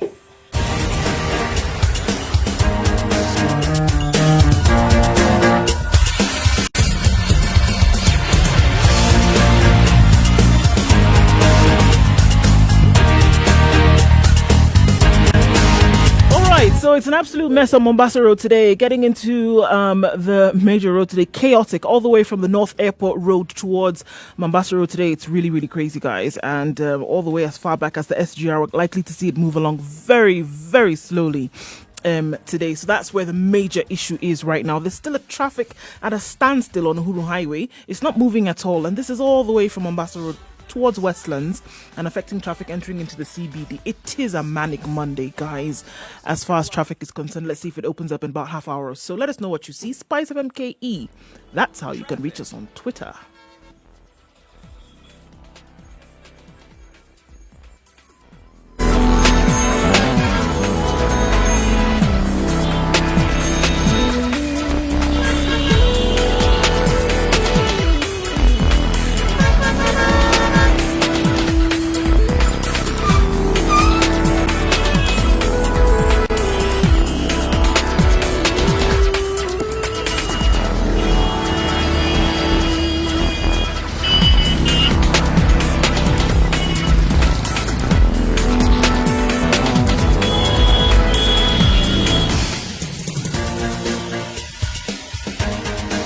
This is The Situation Room, the home of hard-hitting political commentary and penetrating insights about the state of the nation. This is a talk radio experience like no other. The Situation Room, a place for hard truths, debates, and elevated conversations. The Situation Room, witty, political, engaging, deep, controversial. In the room, we have C.T. Muga, researcher, academic. Njeri Thorne. She is the executive director of the Institute for Social Accountability, our guest host for this week. Today is the 6th day of July 2020. You've heard what the governor has said. They're advising the president, and I believe it's some governors, are advising the president not to reopen the economy. It's not just some, Eric. Is that Council of Governors? Because in the meetings with the Council of Governors, there are a couple of things that are said. Reopen the economy because people need to continue living their lives. Same Council of Governors. In fact, the last meeting and the statement that came out is that the Council of Governors is telling the government, reopen. And then there are those that are saying, reopen, but do not bring people from Nairobi to our counties. So there are two conversations that are happening. Allow our people is it to the way we're reporting it? Is it what those people are saying? Allow our economies to reopen locally. Allow everything within this county to reopen, but do not bring the Nairobi and Mombasa people. Apart from the curfew, what else has been locked in the counties? See, there are all these restrictions in terms of movement, right?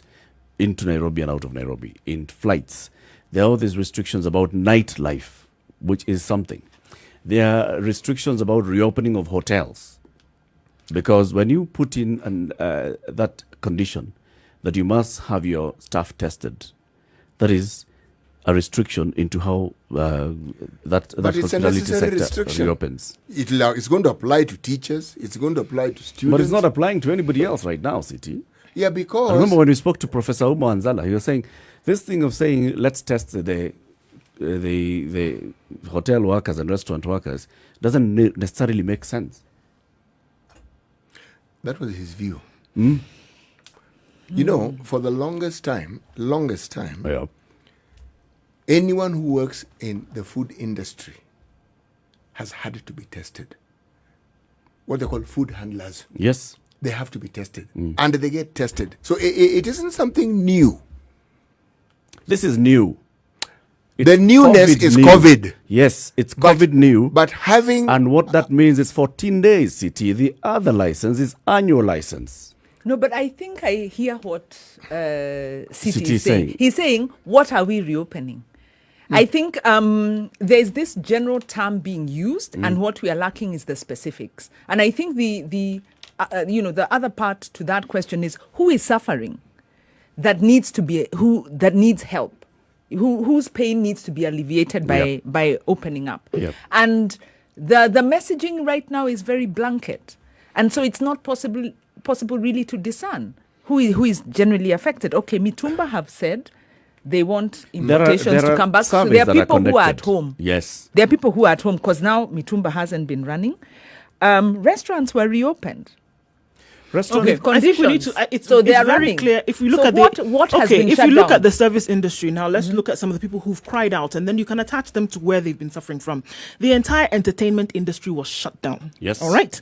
So now, what are we looking at? We're looking at bars, which hires quite a number of people. We're looking at restaurants. We're looking at hotels. Remove We're looking at And remove restaurants and from hotels. that list eh? because they've opened. they've Yes, and opened. hotels. They've It's opened the restrictions. It's the curfew. Hold on. You're talking about the curfew. Hold on. With restrictions. So you as well. also have event handlers, because now you talk about weddings having been reduced to a small number of people. Social gatherings. Remember, we seem to forget, but social gatherings have been completely banned. You can't have them. Yep. Now we're talking about what are we talking about? Weddings, whereby you have people congregating in parks and things like that, where you had quite a significant percentage of people running their businesses that catered to such things. Parties and the like did not happen.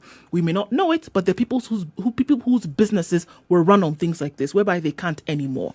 Event organizers have told us time without number how they can't operate anymore, and they hired people. They hired staff who set up their things. And you can imagine Thursday, Friday, Saturday, Sunday, they had a running business, then suddenly does not exist. You had conferences that would take place, having been run by these organizations who hired people from Monday to Monday. Huge number of people then who do not have jobs. So in essence, it's Because the of the curfew, social, because of it's the social curfew gatherings, and having- social distancing. because of social gatherings having been removed, quite a number of people then their the businesses cannot restrictions, run. the restrictions go beyond curfew. It goes way beyond and curfew. So there is curfew, there is cessation of movement, especially to Nairobi County, Mandera County, and Mombasa County. Cessation of movement. So that will into and affect out of, transportation. right? And then there's the other things, banning of those social gatherings. You're talking about when you come to the restrictions on the events. Agreed. Those ones So are actually what affected. we are saying- Hospitality industry done. So what we are The saying, local not aviation hospitality, is affected it's affected. hugely, No, even for hotels as they reopen. The question I'm asking, Even for hotels as they reopen. question Yes, they I'm are asking reopening. is, what should government be looking at? Because they've already opened up. They have opened up restaurants. They said eating joints can reopen. They were reopened a while back with these conditions. With conditions, yes. That's okay. So the gatherings, I don't think anyone is, there's no way they are going to allow gatherings. Why not? Who has allowed gatherings and survived? Do you know? You see, Because gatherings are one of the you hot can points. still So put on the those question- restrictions. The same way we see, for example, that the president can meet over 300 members of parliament in KICC. He's breaking and the they rules. No, they observe physical gathering, Distancing. as we saw. At the in 300? all The hall, countries- yes, in all the countries- hall when we saw it, in all they're observing countries, physical distancing. Eric, Is it in not all possible for you to countries, say even- you can have a meetings and conferences for 50 people in a room that was previously holding 150? Hold on, let's put this. Say we open up public gatherings. And the experience that we've restrictions. seen in all countries, With even those who restrictions. are very disciplined, With restrictions. nightclubs, church, Those are not those kind of things. Not those. don't work. So With which gatherings are you restrictions. opening up? Meetings and conferences. Wajiro, when is the last time you attended a meeting? Oh, I'm so happy that How I don't often? attend How meetings. often Sorry are you to organizing say. meetings? No, sorry. Right? Listen. Is it not possible for you to organize a public participation meeting where you can control the way people are sitting? I think I would Physical like to take a distancing. step back. 50 people. I need to Eric. take If a you look step at back, this- Eric. If you look at the because hotels, you're- hold on, let me make my point. If you look at the hotels, yet you've told the hotels to reopen. How are hotels making their money? Not from those restaurants. The majority of the money came from Kempinski conference is not tourism. making money from the Luca restaurant. It's making Conferencing, it was yeah, Yeah, but making you're money from asking the wrong conferencing. question. And you're not answering my question, because what I'm asking is, where is it hurting, and what should the president be thinking about? That is exactly what I'm answering. And I am saying, so it's hurting on conferencing. look at, you can allow in terms of meetings. Entertainment? Meetings, not entertainment. Entertainment has to stay close. I'm answering the question. Yeah, just, here we are thinking. Listen, it's not a perfect listen to science. me first of all, answer the question. Meetings. Say you've restricted the meetings, but now you can allow, for example, hotels to hold conferences as long as they are meeting those standards. Physical distancing and everything else. You can organize meetings. You can organize a wedding as long as it is meeting the standards. It's in a public place. We're no longer going to do constricted weddings. You're only doing garden weddings. You can do garden weddings. Bring 50 guests. They observe physical distancing. Even 100 if you have a huge ground. You can take them to the Nairobi National Park. What's emerging from other countries? Because you see, there are these open it criteria. up, you give it Health time, you start shutting it facilities, down tracing. It was health facilities, tracing, and what was the other? Those 3 criteria that we need to meet. Yep. Because, the reality is, and then, And we are all Kenyans. those will be met. Our discipline is what it is. Yes. Right? All those No, will no. be met. you have to be real. Wanjiro, This is our different. indiscipline is legendary. Don't use the word I'm being discipline. polite. What is I'm being different polite. here in my proposal, Yes. I am not saying that allow people to go to the beach. What's the difference? The difference is the controls. If you're having a meeting, there's a meeting organizer. There are controls in place. That's the same way you have if you're having a restaurant open. There are controls in place by the owner of the restaurant. Yeah, you see, whatever you By open the owner up, of a meeting. Do not open up, allow political rallies, for example, to happen. All right? If you can allow political rallies as long as you say there's a restriction to the number. And the owner, the organizer of that political rally has already applied, and they're the ones who are in control of it. They're the ones who are in charge. Political rally Yes. and control. Yes. you see, I don't know. You're When using- you open up as the same way, and you're provoking here because you're making a partial argument. When you say gatherings are allowed, will you say these type of gatherings Yes. as opposed to others? Actually, Yes. And how do you then Yes, have the same way we were the- saying. every The same way we were every saying sector has initially. its stakeholders. They were saying initially we were saying restaurants are allowed to operate as long as it's takeaway service. We moved from that and said restaurants are allowed to operate with a sit-down service as long as you observe these measures, right? And among them is look at the number of people who are sitting in on a 4-meter radius. Look at the ensuring that your staff have been tested. All those you have restricted, but then you've come up with reasons to justify and the measures for it. It's the same thing I'm saying. There are some areas where you can say reopen with measures. Well, that means go back Local to life flights, as normal. local Actually, flights you cannot reopen because now you're saying local flights from anywhere else, but not out into they're and out of actually Nairobi. opening up local and regional There you go. flights. They're From thinking reliable about that. sources. Yeah, it's been on whatever. It's on media. It's been announced.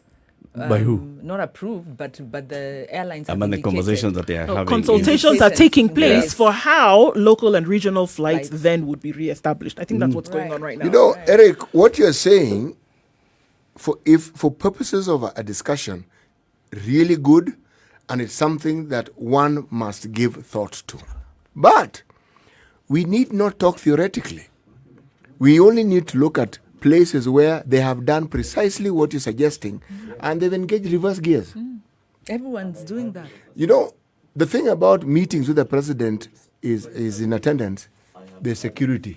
Haki, there is going to be discipline. Simply because you are not... Have you ever been to a place where, say, the first lady or the president is in attendance? The security mingling, even the days when there was nothing like crowd control. I remember a colleague of mine when the first lady was visiting the places I worked in with this Beyond Zero campaign, and the fellow removed his phone. He put it here. Nobody hit him, but somebody just stepped on his foot. Told him, Rudisha hiyo. Quietly. Very quietly, meaning you're not taking any pictures. And you're not taking chances. I just saw the guy, because I was a meter or two away. So I saw the guy do this, and then I saw him do this and wincing. Later, he told me, my friend, my foot was being stepped on. I couldn't move. I said, you didn't know that when certain personalities are around you, you are not allowed to do certain things. Now, all I'm saying is this. For purposes of discussion and for purposes of trying to figure out what can be done and what can't be done, this discussion we've been having about opening up Nairobi so that people who are in Nairobi who need to move and go back to their rural dwellings should go. Already the governors are saying, no, we don't want those people from Nairobi. The governors do not want responsibility. See, that's one thing. And a government is because they're not ready with the measures that they should. No, is no, not no. ready to do what it's supposed Remember to be what doing. I started saying when the governor came in. I said, they've been given money. Do you know how much was allocated for each county? 5 billion. Do you know? He told us he received 118 million. It's 188. 188 out of Yes. 5 billion, the total kitty. What I'm saying is, part of the reason is simply this. And this one, I was talking to someone in the Ministry of Health. He told me, part of the reason why it is difficult to release that money is you actually physically go to determine whether they have used it for what you instructed them to. They haven't. Yep. So you cannot release more money. But in this case, I was saying, in this case, the national government has actually tried to actually see to it that the county governments are assisted with this. But they are pulling the stance that they always pull. And that is why many of them are being taken to court by the Anti-Corruption Commission for corruption. Because somehow they listen to you. And this is what I was being told. They said, those fellows listen to you. When you finish, they tell you, so when are you giving us the money? They are waiting for that money and they guarantee. What they show you is what they've always had. That we're supposed to do this. This one said, but So you these friends of yours at Afi House, what have they been doing so far? I was talking to we're one not giving person the money to the in what one has department. Afi House done? No. Look at Nairobi. Where they have been fighting COVID Don't directly ask me here. about Afia House. It's one person who works in one department that deals with infrastructure that I spoke to. And be very- not the entire Afia House. Yeah. And I was talking about a specific subject of money going to the counties. And I am bringing that question too. The other side of the question would be, so yes, if the counties, the only thing that they'll ask is, how much money Even are you this giving county us? was given. When are you giving us this money? The money that has been given to the Health Ministry and the Emergency Response Committee to fight COVID, how well has it been utilized? Why are we getting to a point where in Nairobi, we are talking about our system in Nairobi is overwhelmed? What do you mean? Eric, Where did the money go? Yeah. it's not even where the So it's money not about a went. county Even- issue. even- It It's is a about whole- how Even all with all that- of this it's a whole entire process system. was And managed. Nairobi. How was it managed from the very beginning is the question. Because now you're looking at issues, because even if you want, take 5 billion and throw it at this problem now. It's not going to solve it. But You're the going to 5 have to billion look will at be it. spent. It will be spent, but this problem will not be managed. So it's not a money issue. It's not in terms of how much was given. Let me tell you something. Those three, because we're saying per county, 300 beds. If they wanted to have provided those 300 beds per county, which is one of the measures that has been put in place, it would have been done. If they wanted to make sure that they had a system that was properly managed in terms of contact tracing, which is another measure, it would have been done. If they wanted to make sure that the measures that had been put in place publicly in each county was put in place, it would have been done, which is the third measure. It would have been done. So we want to talk about money, whether it is enough in terms of managing this thing from the very beginning. Whether you want to look at Nairobi, whether you want to look at which county, wherever in the country, was it managed from the beginning? That is the problem. Let's go And into if you're a going break. to answer yes, no, that's the reason or non-reason why you can open or not open. Let's go into a break. And as we go into this break, we want to remind you about Kenya Ports Authority. There's a lot of information that the ordinary you and I don't know about the Kenya Ports Authority. So we leave it to agents, we leave it to officers of KPA, we leave it to people who do import business, the big companies and clearing and agents. But now KPA is basically just liberalizing that information, so to speak. So they've created a portal, and this is called Captain Cargo, right, Nduh? Right, so that you can get to see how the vessel service processes work. And it's a better understanding. If you have a better understanding of how all of this happens, then it's easier for you to be able to track and trace where your stuff comes from or where it's going. If you work for a company or an organization that's trying to get your cargo into the country, before it was really crazy in terms of how does this work? Who am I supposed to contact?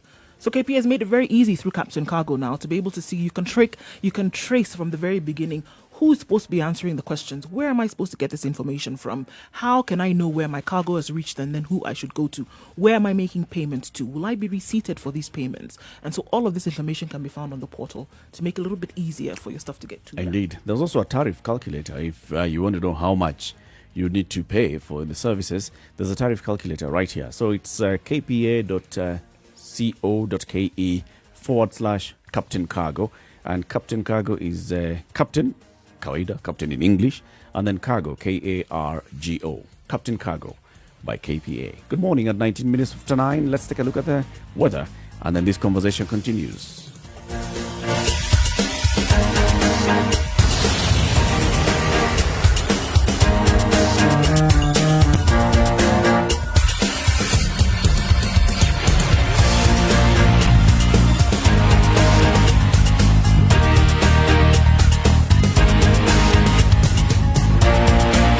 All right, let's look at how it's happening around the world. It's mostly cloudy in Nairobi at 17 degrees. We'll see highs of 22 and lows of 12 today with expected showers in the afternoon. And then taking a look into Njeri, where it's cloudy this morning at 15. Showers expected early on with highs of 22 and lows of 13. And into Nakuru, where mostly cloudy conditions at 16 degrees, highs of 22 and lows of 13 with the promise of rain in the afternoon. Thunderstorms expected in Eldoret with highs of 19 and lows of 13 today. Taking a look then into Kisumu, where mostly cloudy conditions will carry the day with highs of 27 and lows of 19. In Kakamega today, highs of 24, where light rain showers already being experienced at 18 degrees. We'll see highs of 24. Let's take a look then into Malindi, where it's partly cloudy at 27. We'll see highs of 28 with cloudy conditions in the afternoon. And in Mombasa, highs of 28 with partly cloudy conditions currently at 26 degrees. All right, we'll take a look then into Kampala, where light rain showers already being experienced at 21 degrees. The rain will continue through most parts of the day well into Tuesday with highs of 24 and lows of 18. Dar es Salaam, mostly cloudy conditions this morning at 26. We'll see highs of 31 and lows of 23. We'll take a look then into Joburg, where it's mostly sunny at 9 degrees. We'll see highs of 22 and lows of 5 today. Sunny conditions throughout most of the day. All right, in Lagos, it's clear skies at 25 degrees. It'll change into thunderstorms later, though, with highs of 29 and lows of 24. Let's take a final look into Europe and see what's going on there. In London, it's mostly sunny at 14 degrees into the months of summer, highs of 21 and lows of 11. And then in Paris, we're likely to see highs of 22 today. Clear skies currently and mostly sunny conditions at 14 degrees. And we'll wrap things up in New York, where it's inching closer to Monday morning. Clear skies at 27 degrees and rain showers expected later with highs of 33 and lows of 23.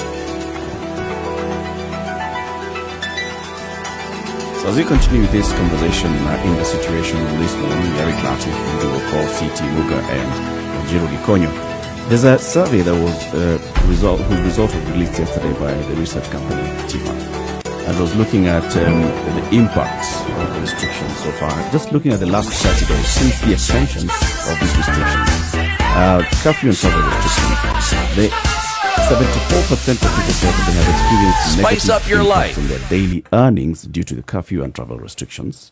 Mature, intelligent talk every morning. Spice up yourself. Indicate that there is use of force by police to enforce the curfew restrictions.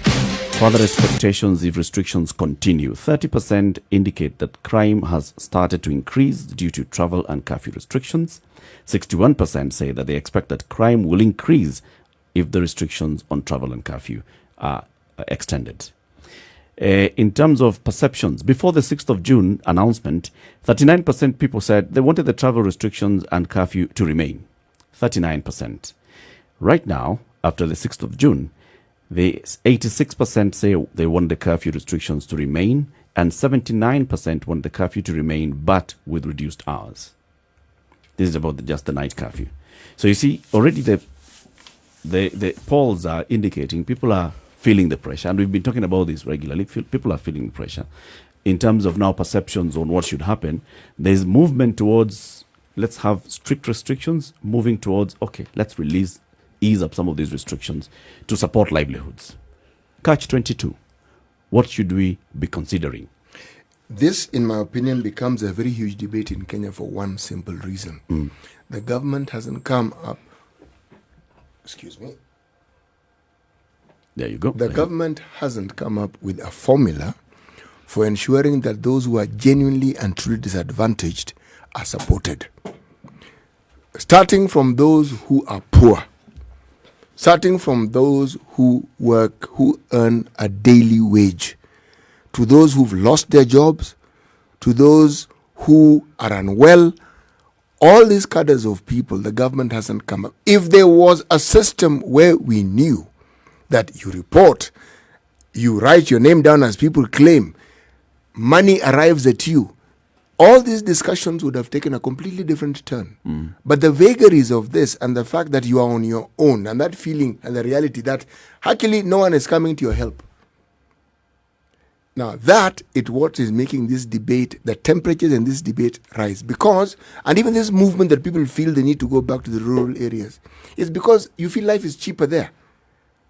You don't have to pay rent. You don't have there. to pay rent. That's the first thing you don't pay. You take a walk and you have some food. Yes. Right in front of your home. Yes, you do. Yeah. And even if it's difficult, the truth is you are among your own, you're among your relatives, Yep. and there's a support system that hasn't been eroded in the rural areas. Yeah. Now, there the government has failed absolutely and completely. There's no in between of they have tried nothing. Okay? So, even as we talk about whether you want to open, the problems that opening up the economy, which we've seen in other countries, essentially are now telling us that on top of the problems we already have, which have been unmet, you are going to create even newer problems. By opening up. Yes. The government will tell you they are broke. No. We are not broke. If we hemorrhage close to $1 trillion every year. Inexplicably. No, explicably. We know where the money gets lost. We know where it's allocated. We know the people who are in charge. Just go and get that money back. It's not a very complicated thing. Get the money back. Start there. Now, the issue of the government borrowing for these projects we don't need. If we do not extend the railway to Kisumu, what will happen? It isn't there anyway. It's not being used right now. And even before the SGR was built, the railway, the system had collapsed. What did it actually change? Okay, so practically today, what should the president do? Rebudget. First of all, look at that budget that we have, which is completely insensitive to the situation that we have, and focus and say, you know something? This thing that we're talking about, let's take even 50% of our budget and let it focus directly on ensuring we alleviate the problems that people have directly, whether it's COVID, whether it's other health matters, whether it's food. Focus. Now that tells me the government is sensitive to the needs. You're still talking development projects which don't help. Development projects by their very nature are long-term. Right now we have a short-term problem that is threatening all of us. The government doesn't seem to get that. In fact, CT has put it exactly well. And I'd go on to add to that, because I agree it's about curbing the non-essential expenditure and redirecting it. And with the point you started, the government from the word go did not give us the parameters. And this is why are we having a discussion here when we have government that's been on this for the last 5 months? By now they should have a formula. They're showing you they were not on it. They were not on it. Yes, that's what you're saying. They've not been on it. They're on other things. Yeah. Because they should have data by now, because KNBS did a study. Yep. They've had all the time to say, these are the vulnerable as we see them. These are the numbers that have been laid off. Yep. Money is coming in for COVID. And government is then telling us we've received this to help the fight against COVID. Where exactly is that money going? So they should be saying we've got maybe 1 million households that are vulnerable. It's dealing with the curative. And right now we are able to assist. So government is not has not quantified the state of the problem, because maybe they don't know, or maybe they're afraid to say. So they're not giving us information in a way that allows us to be that kind of that empowered citizen that we were. With confidence. The governor was talking about.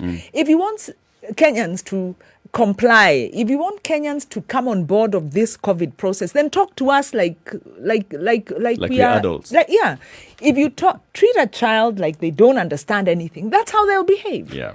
So I would say that much as we say Kenyans are not disciplined, we have this problem in our social, the way we conduct ourselves socially. Government has taken a lot for granted. I think somewhere when the president sat with this advisory team, they made a calculation that Kenya has shut down before. Business has downturned before, even in 2017. We had like 9 months of very low business, and Kenyans survived because Kenyans are used to surviving. They made this calculation, and now they are seeing, hey, this thing is not getting finished. What do we do? Yeah. So they did not make a plan. And unfortunately, we are then... and I agree with maybe one of the few things I agreed with the governor, because the rest, half of it was just rhetoric and political rhetoric. So that one has to be dealt a pinch of salt. We give him a platform to campaign. Pinch of salt. Is we need to be reporting and discussing things factually and stop making these broad statements. But because people hide in those broad statements, right? So who is vulnerable? Who is affected? Who needs to be alleviated? Who is feeling the pain? Who is okay? Yeah. Some people are okay.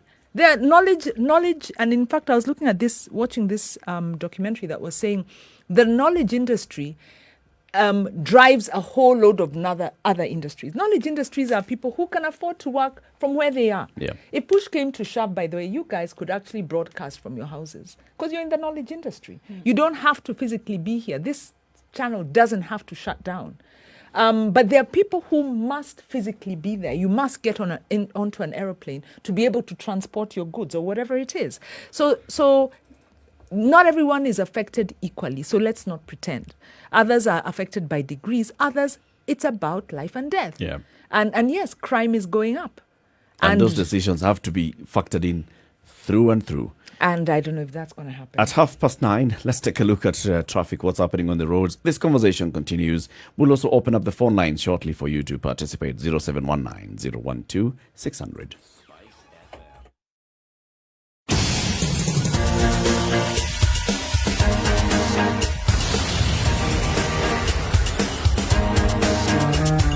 Okay, so Mombasa is still a mess, guys. It looks like it's going to be that way for some time. We're getting into Monday morning. It's not going to be a mean feat this morning. All the way back as far as the North Airport Road junction towards Mombasa Road. So that is going to be a long tail of traffic this morning. All right, on Thika Road as well, inbound traffic is quite high. And Uhuru Highway is also quite the chock-a-blocked situation. This is what we're seeing, still well out of traffic hour in terms of timings. But it's still a mess, guys. And this one is going to need quite a lot of patience today. What a way to start the week, isn't it? Let's see how it looks like tomorrow. But for now, if you find anything that will need you to get help, let us know on Spice FM KE on Twitter. But for now, you're just going to have to be patient.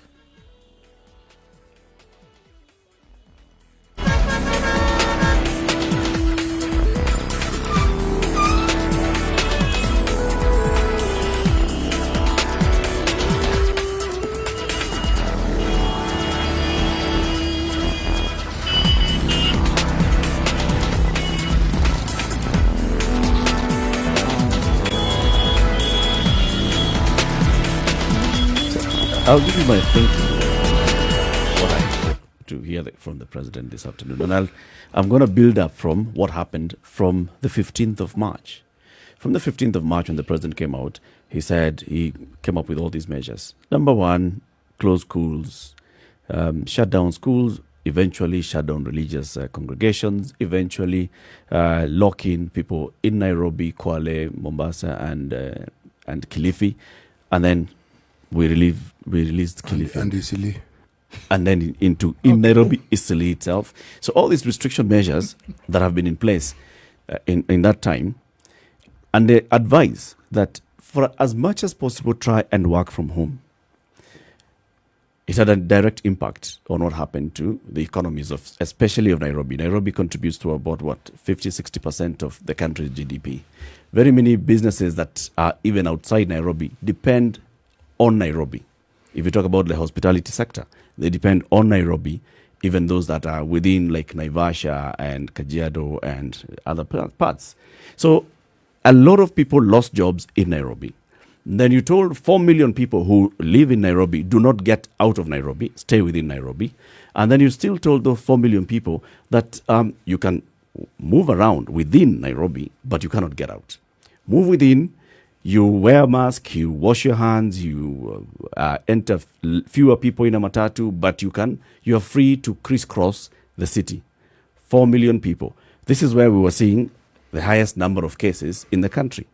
Those numbers have risen to right now, Nairobi has 4,120 reported cases. This includes those that have recovered and those that have died. 4,000 out of a population of 4 million. Those 4 million people, you've locked them up. In terms of impact of livelihoods, this county has also the highest number of people who've lost jobs, who have lost direct income, people who have to pay rent and cannot afford to pay rent, people who have to buy food because that's the only way they can access food. Now they don't have means of buying food. People who cannot even move around anymore. So Nairobi is where people are completely affected. It's possible, and this is where now I'm coming to my point, it's possible for the government to know who in Nairobi is highly affected by COVID-19 and say, we continue the restriction of movement. Do not get out of Nairobi. Stay within Nairobi. In fact, you can even tighten it and say in some cases, stay indoors, increase the curfew hours, but you're going to be able to support these people. Because you're looking at, say, 1 million out of the 4 million, that's a quarter of the population. How can you support 1 million people within Nairobi? Will you be able to fight the spread and slow down the spread of COVID-19 from Nairobi to other parts of the country? It's possible. Looking at all these other counties, the next county that has the highest number of COVID-19 cases is Mombasa, which has about a quarter of the number of cases that Nairobi has. Nairobi has 4,120. Mombasa has 1,644. The next county with the highest number of cases is Busia, 480, then Kiambu, 340. No, Kajiado, 353, Kiambu, 340. The others are in the tens and some in single digits. So already the fear is if you reopen, and that's what the fear that the governor was saying, if you reopen Nairobi, you're going to start seeing a spike in these other areas. So why not just continue restricting Nairobi, but address the concerns of the people of Nairobi? Why do they want to leave Nairobi? Food, rent. Food. Is that possible to get sorted, though? My friend, if we can accommodate all these thieves, we can certainly provide for our people. The thieves can feed the people. Of course they can. Look, why this thing is of utmost importance is this. Whenever you've heard of turmoil in the country, it isn't because of ideological ideas. Ideological ideas are nested on an unrest that people have. None has caused revolutions around the world like hunger. None. People don't have food. They don't know what to do. From China to Russia to France, hunger. People do not know. Change came about, it found a ready heart. I mean, they did not know what to do. They did not know where to go. So this new doctrine sounded like, this is the panacea. This is what we've needed all along. If people who need food cannot be fed, Eric, to quote you, if their needs cannot be met, this government is fermenting problems it will not be able to handle. And I see one way of running away from that problem is releasing the restrictions for Nairobi. And I think that's what it's and going to be passing on used as the a buck scapegoat to the counties. Yes. And saying, you see, we told the county governors, now you are removing the problem from just one central area to say, these 47 regions, we told them.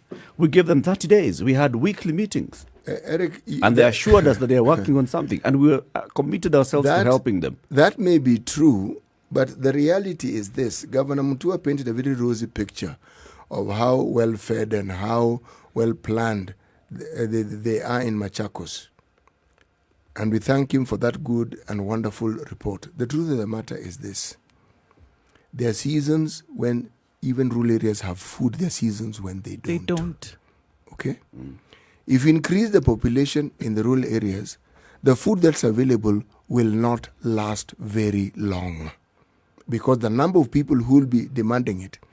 Number two, with Nairobi and the cities being what they are, the support that the rural areas receive has gone. Not will go, might go, it went. It's done. So, you don't have a situation where you have any reliable support system, even in the counties. So, thinking that you've solved the problem by sending the problem to the counties, you actually haven't. If anything, you've exacerbated it. You actually haven't. Because there's two things that you're doing now. Because look, we're not just talking about some theoretical thing here. Put your ear to the ground, and this is the plan that people have. People have even suggested that, okay, you know what? Don't even open it for a month. Open it for 3 days and let us go.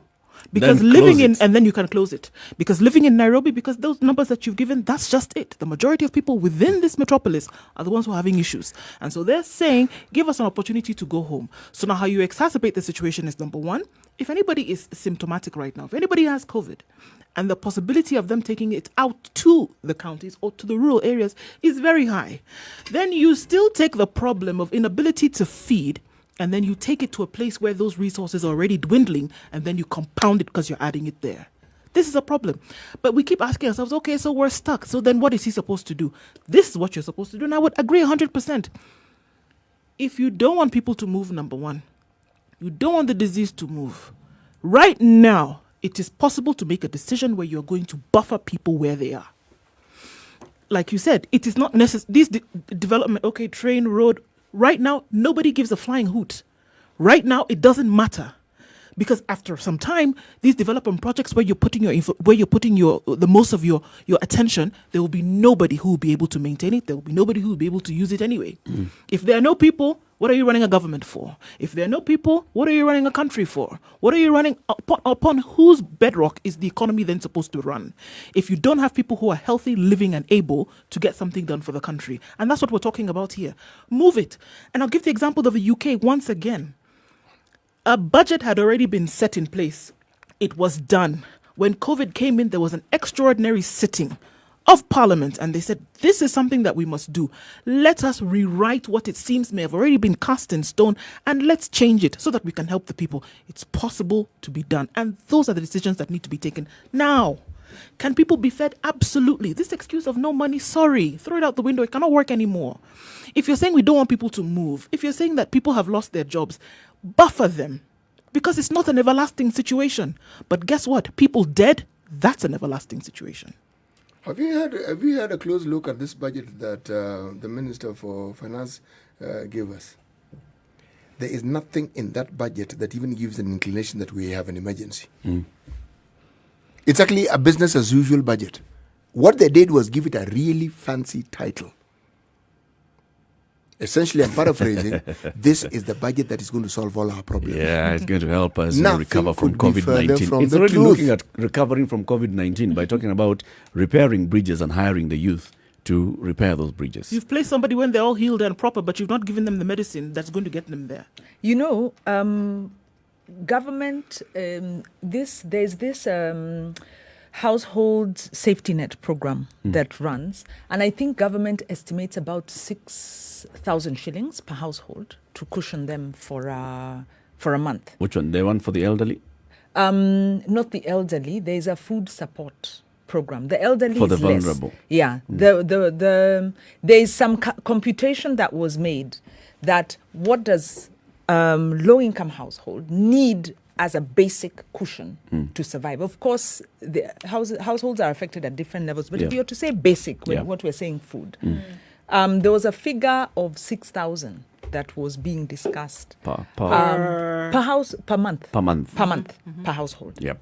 So that if you're to do cash transfers to a household and you say you transfer 6,000 shillings into a low-income household in an urban setting, at least you're paying for food. Yep. And you can, they might even be able to buy water, blah, blah, blah. Right. Even though there were discussions at some point by the county assembly of access to free water. Yep. Because water is It's a natural resource. It's a natural resource, and the county is responsible for that. Yeah.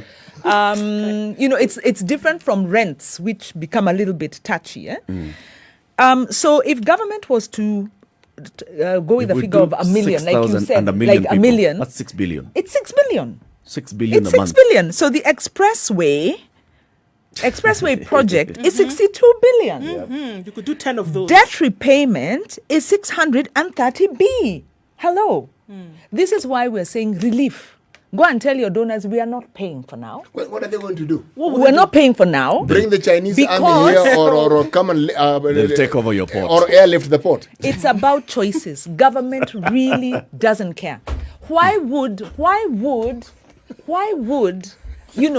in the middle of COVID, Uhuru begin to clean out parliament, and why would they begin talking about the BBI referendum bill? Which is a budget already that is being set You know aside how? and being ring-fenced. Because I think you're the one who said, you also said, they are business as usual. It's like, Wakenya wanajua kujipanga, They'll let sort us out do it. They'll themselves. sort Yeah. themselves.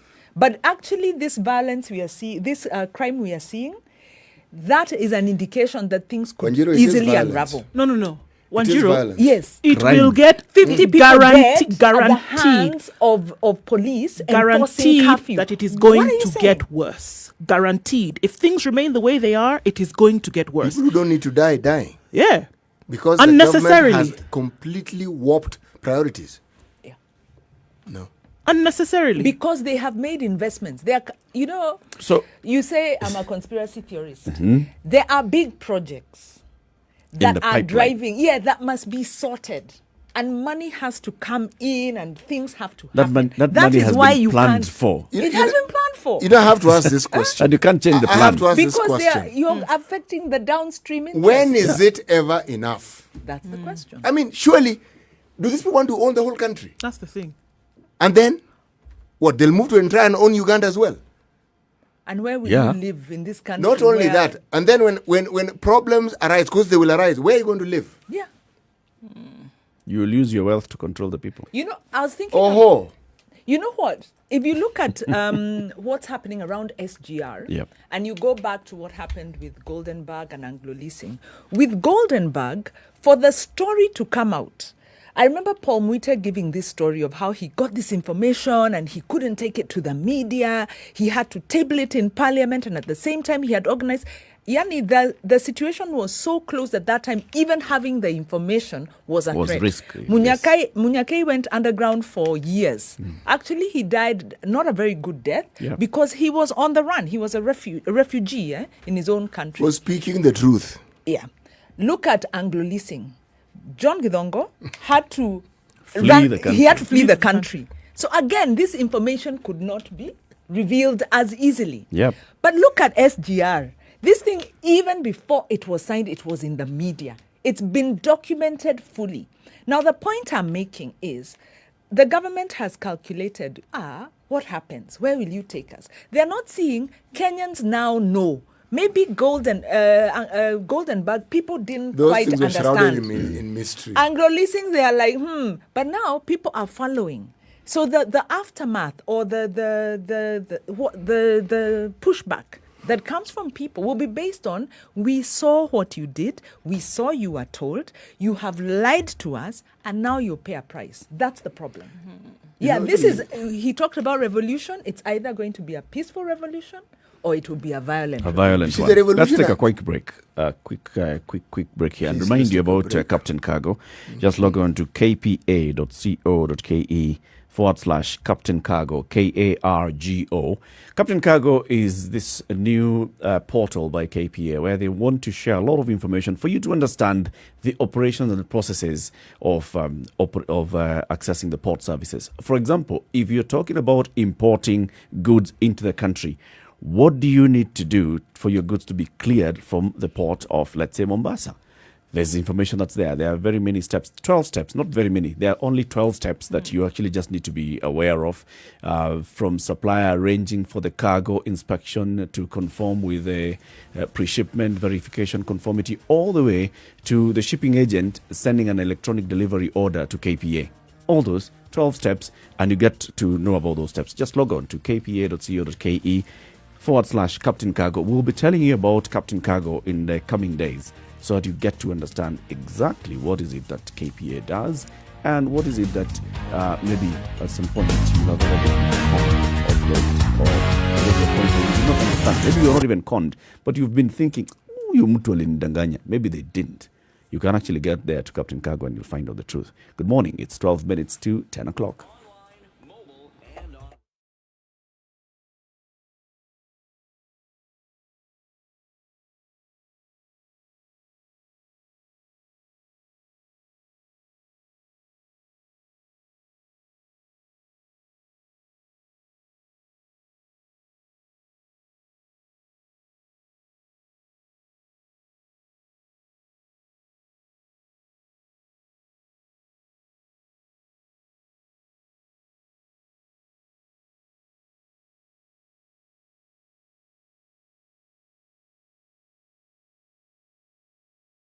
So how about in the next 10 minutes as we conclude the show, we'll be prescriptive. Be the president's brain trust. Before I go that... He needs to make he's going to make an announcement today. You know, before that journey is even begun, the revolution that I'm speaking of is a very advanced one.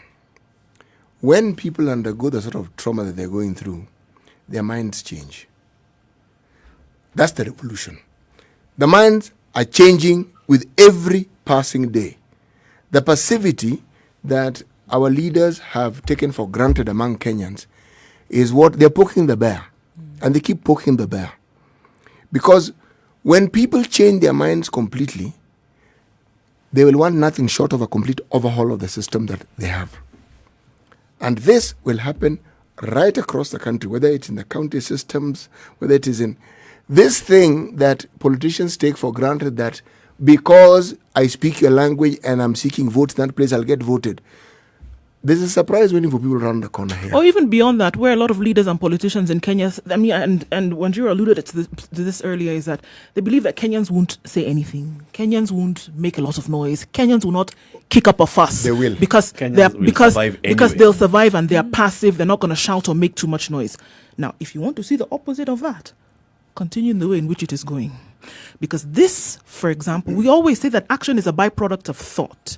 And if this thinking will change in terms of, okay, you know what, I've been passive all along because this is what has been happening. And in my mind somewhere I was hoping that there would be some kind of change amongst myself and amongst the people, hoping that maybe the next time would be different. Okay. Now when they stop hoping... Enter COVID. This is just an avenue through which this change then can come about. And like you said, there was also always something in the great revolutions of the world. There was always something that triggered this change.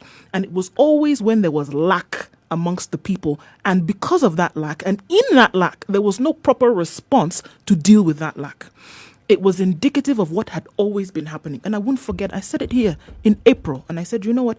If Kenyans ever wanted to understand really how your leaders regard you, this is it. If you want, they are showing you. And please, I beg you, believe them. Believe them. Don't think that they're lying to you. Here they are telling you the truth. And they tell you more than once. Don't use the word regard you. Look at, determine how they disregard you. Yeah. They're telling you the truth here. Completely. So if that change is going to take place, and if leaders or the system has been banking on a passive Kenyan people, this is going to uproot that belief in totality if they continue in the way in which they've been going. Government has abrogated its responsibility from day one in fighting COVID. Look at it.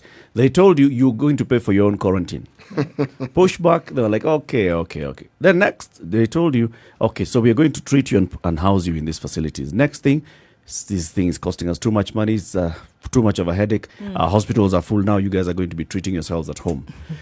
They told you to stay in Nairobi and stop going to work, and you lost your job, and now you have no livelihood and no income. What's the government telling you?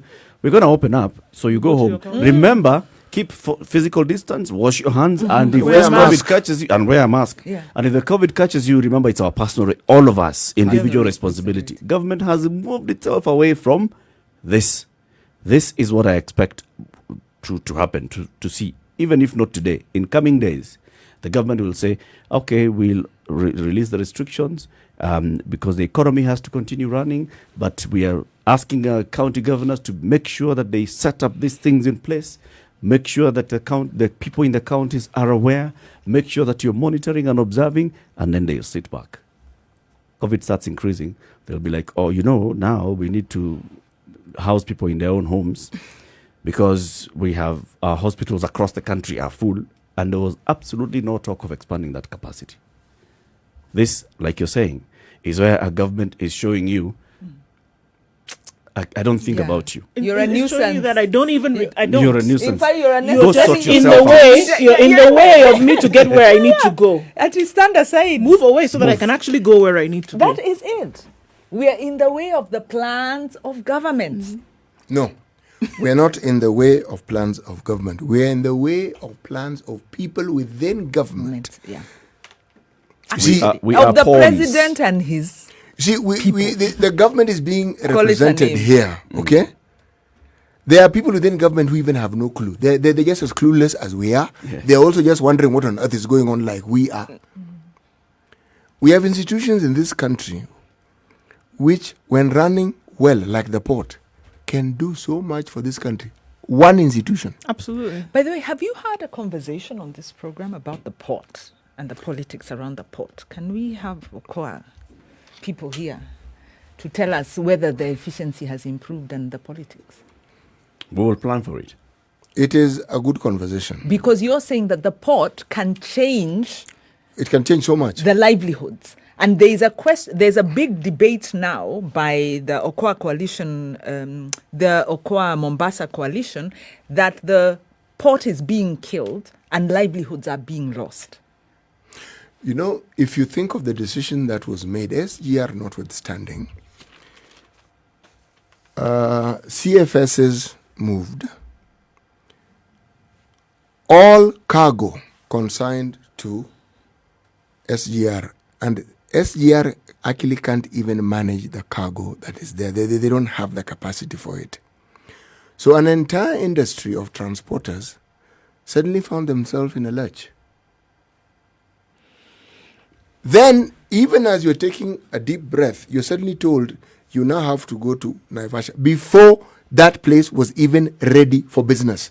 So you're asking, who is pushing this agenda and why are they pushing it so quickly and so fast?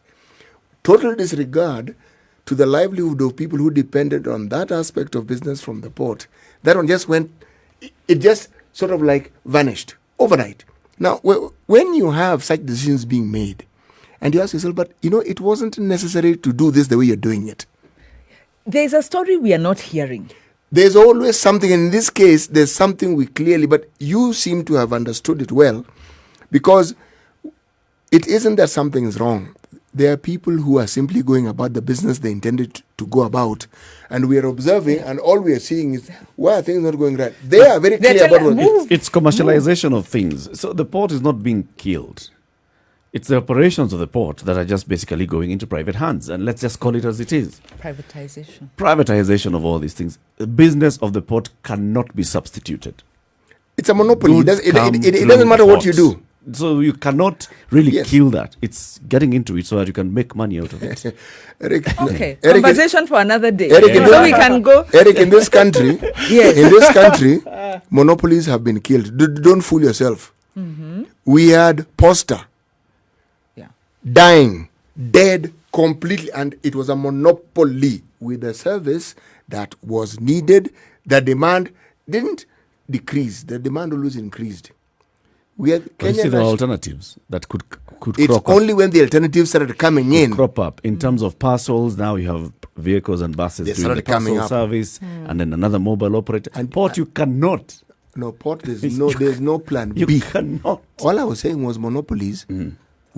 The talent that this country has, It can kill you can monopolies. collapse. They can collapse a Collapse monopoly a for you monopoly. as you watch. And then you start it up again as a different thing, entity As a altogether. different entity. Aye, Privatization. okay, Annie. State capture. Let's conclude the show today. CT, tell us about Even the proverb. if you dance with your enemy, for your enemy on the rock, he will accuse you of splashing water on him. you context. really, I mean, it doesn't matter. If someone is determined that they will have a certain perspective or a certain view about you, it doesn't really matter what you do. They won't change it. Now, this is something our politicians bank on. With the mantra of tribalism, that is how it works. So there are people who are always painted a certain color. And as the elections near, they are reminded, these people are like this, or this person is like this. And why? So that votes can be swayed and certain people can retain the positions that they have. It doesn't really matter what you do. Those people will simply, what they have determined to do, they will do. You can expand this saying to all sorts of lengths. Okay. Asante sana. Thank you very much for tuning in. Wanjiro and Nduh, say goodbyes. Asante, thank you. Enlightening, informative, more to... What topic do you want to raise tomorrow? I think we can continue talking about debt and look at where, maybe we go deeper into debt. Maybe the debt relief question. Yep. Yeah. Okay. Yeah. Nduh? But I think we'll also need to come back to the issue of the port at some point. And while at it, we'll touch on Kenya Airways. Aya. Because it all falls under the same ministry. Nice. Aya. Nduh. Infrastructure. Conversation continues. Talk again tomorrow. Conversation continues. Let's wait to hear what the president says. We'll also discuss what the president says today. Good morning. It's 10 o'clock. Have a good day.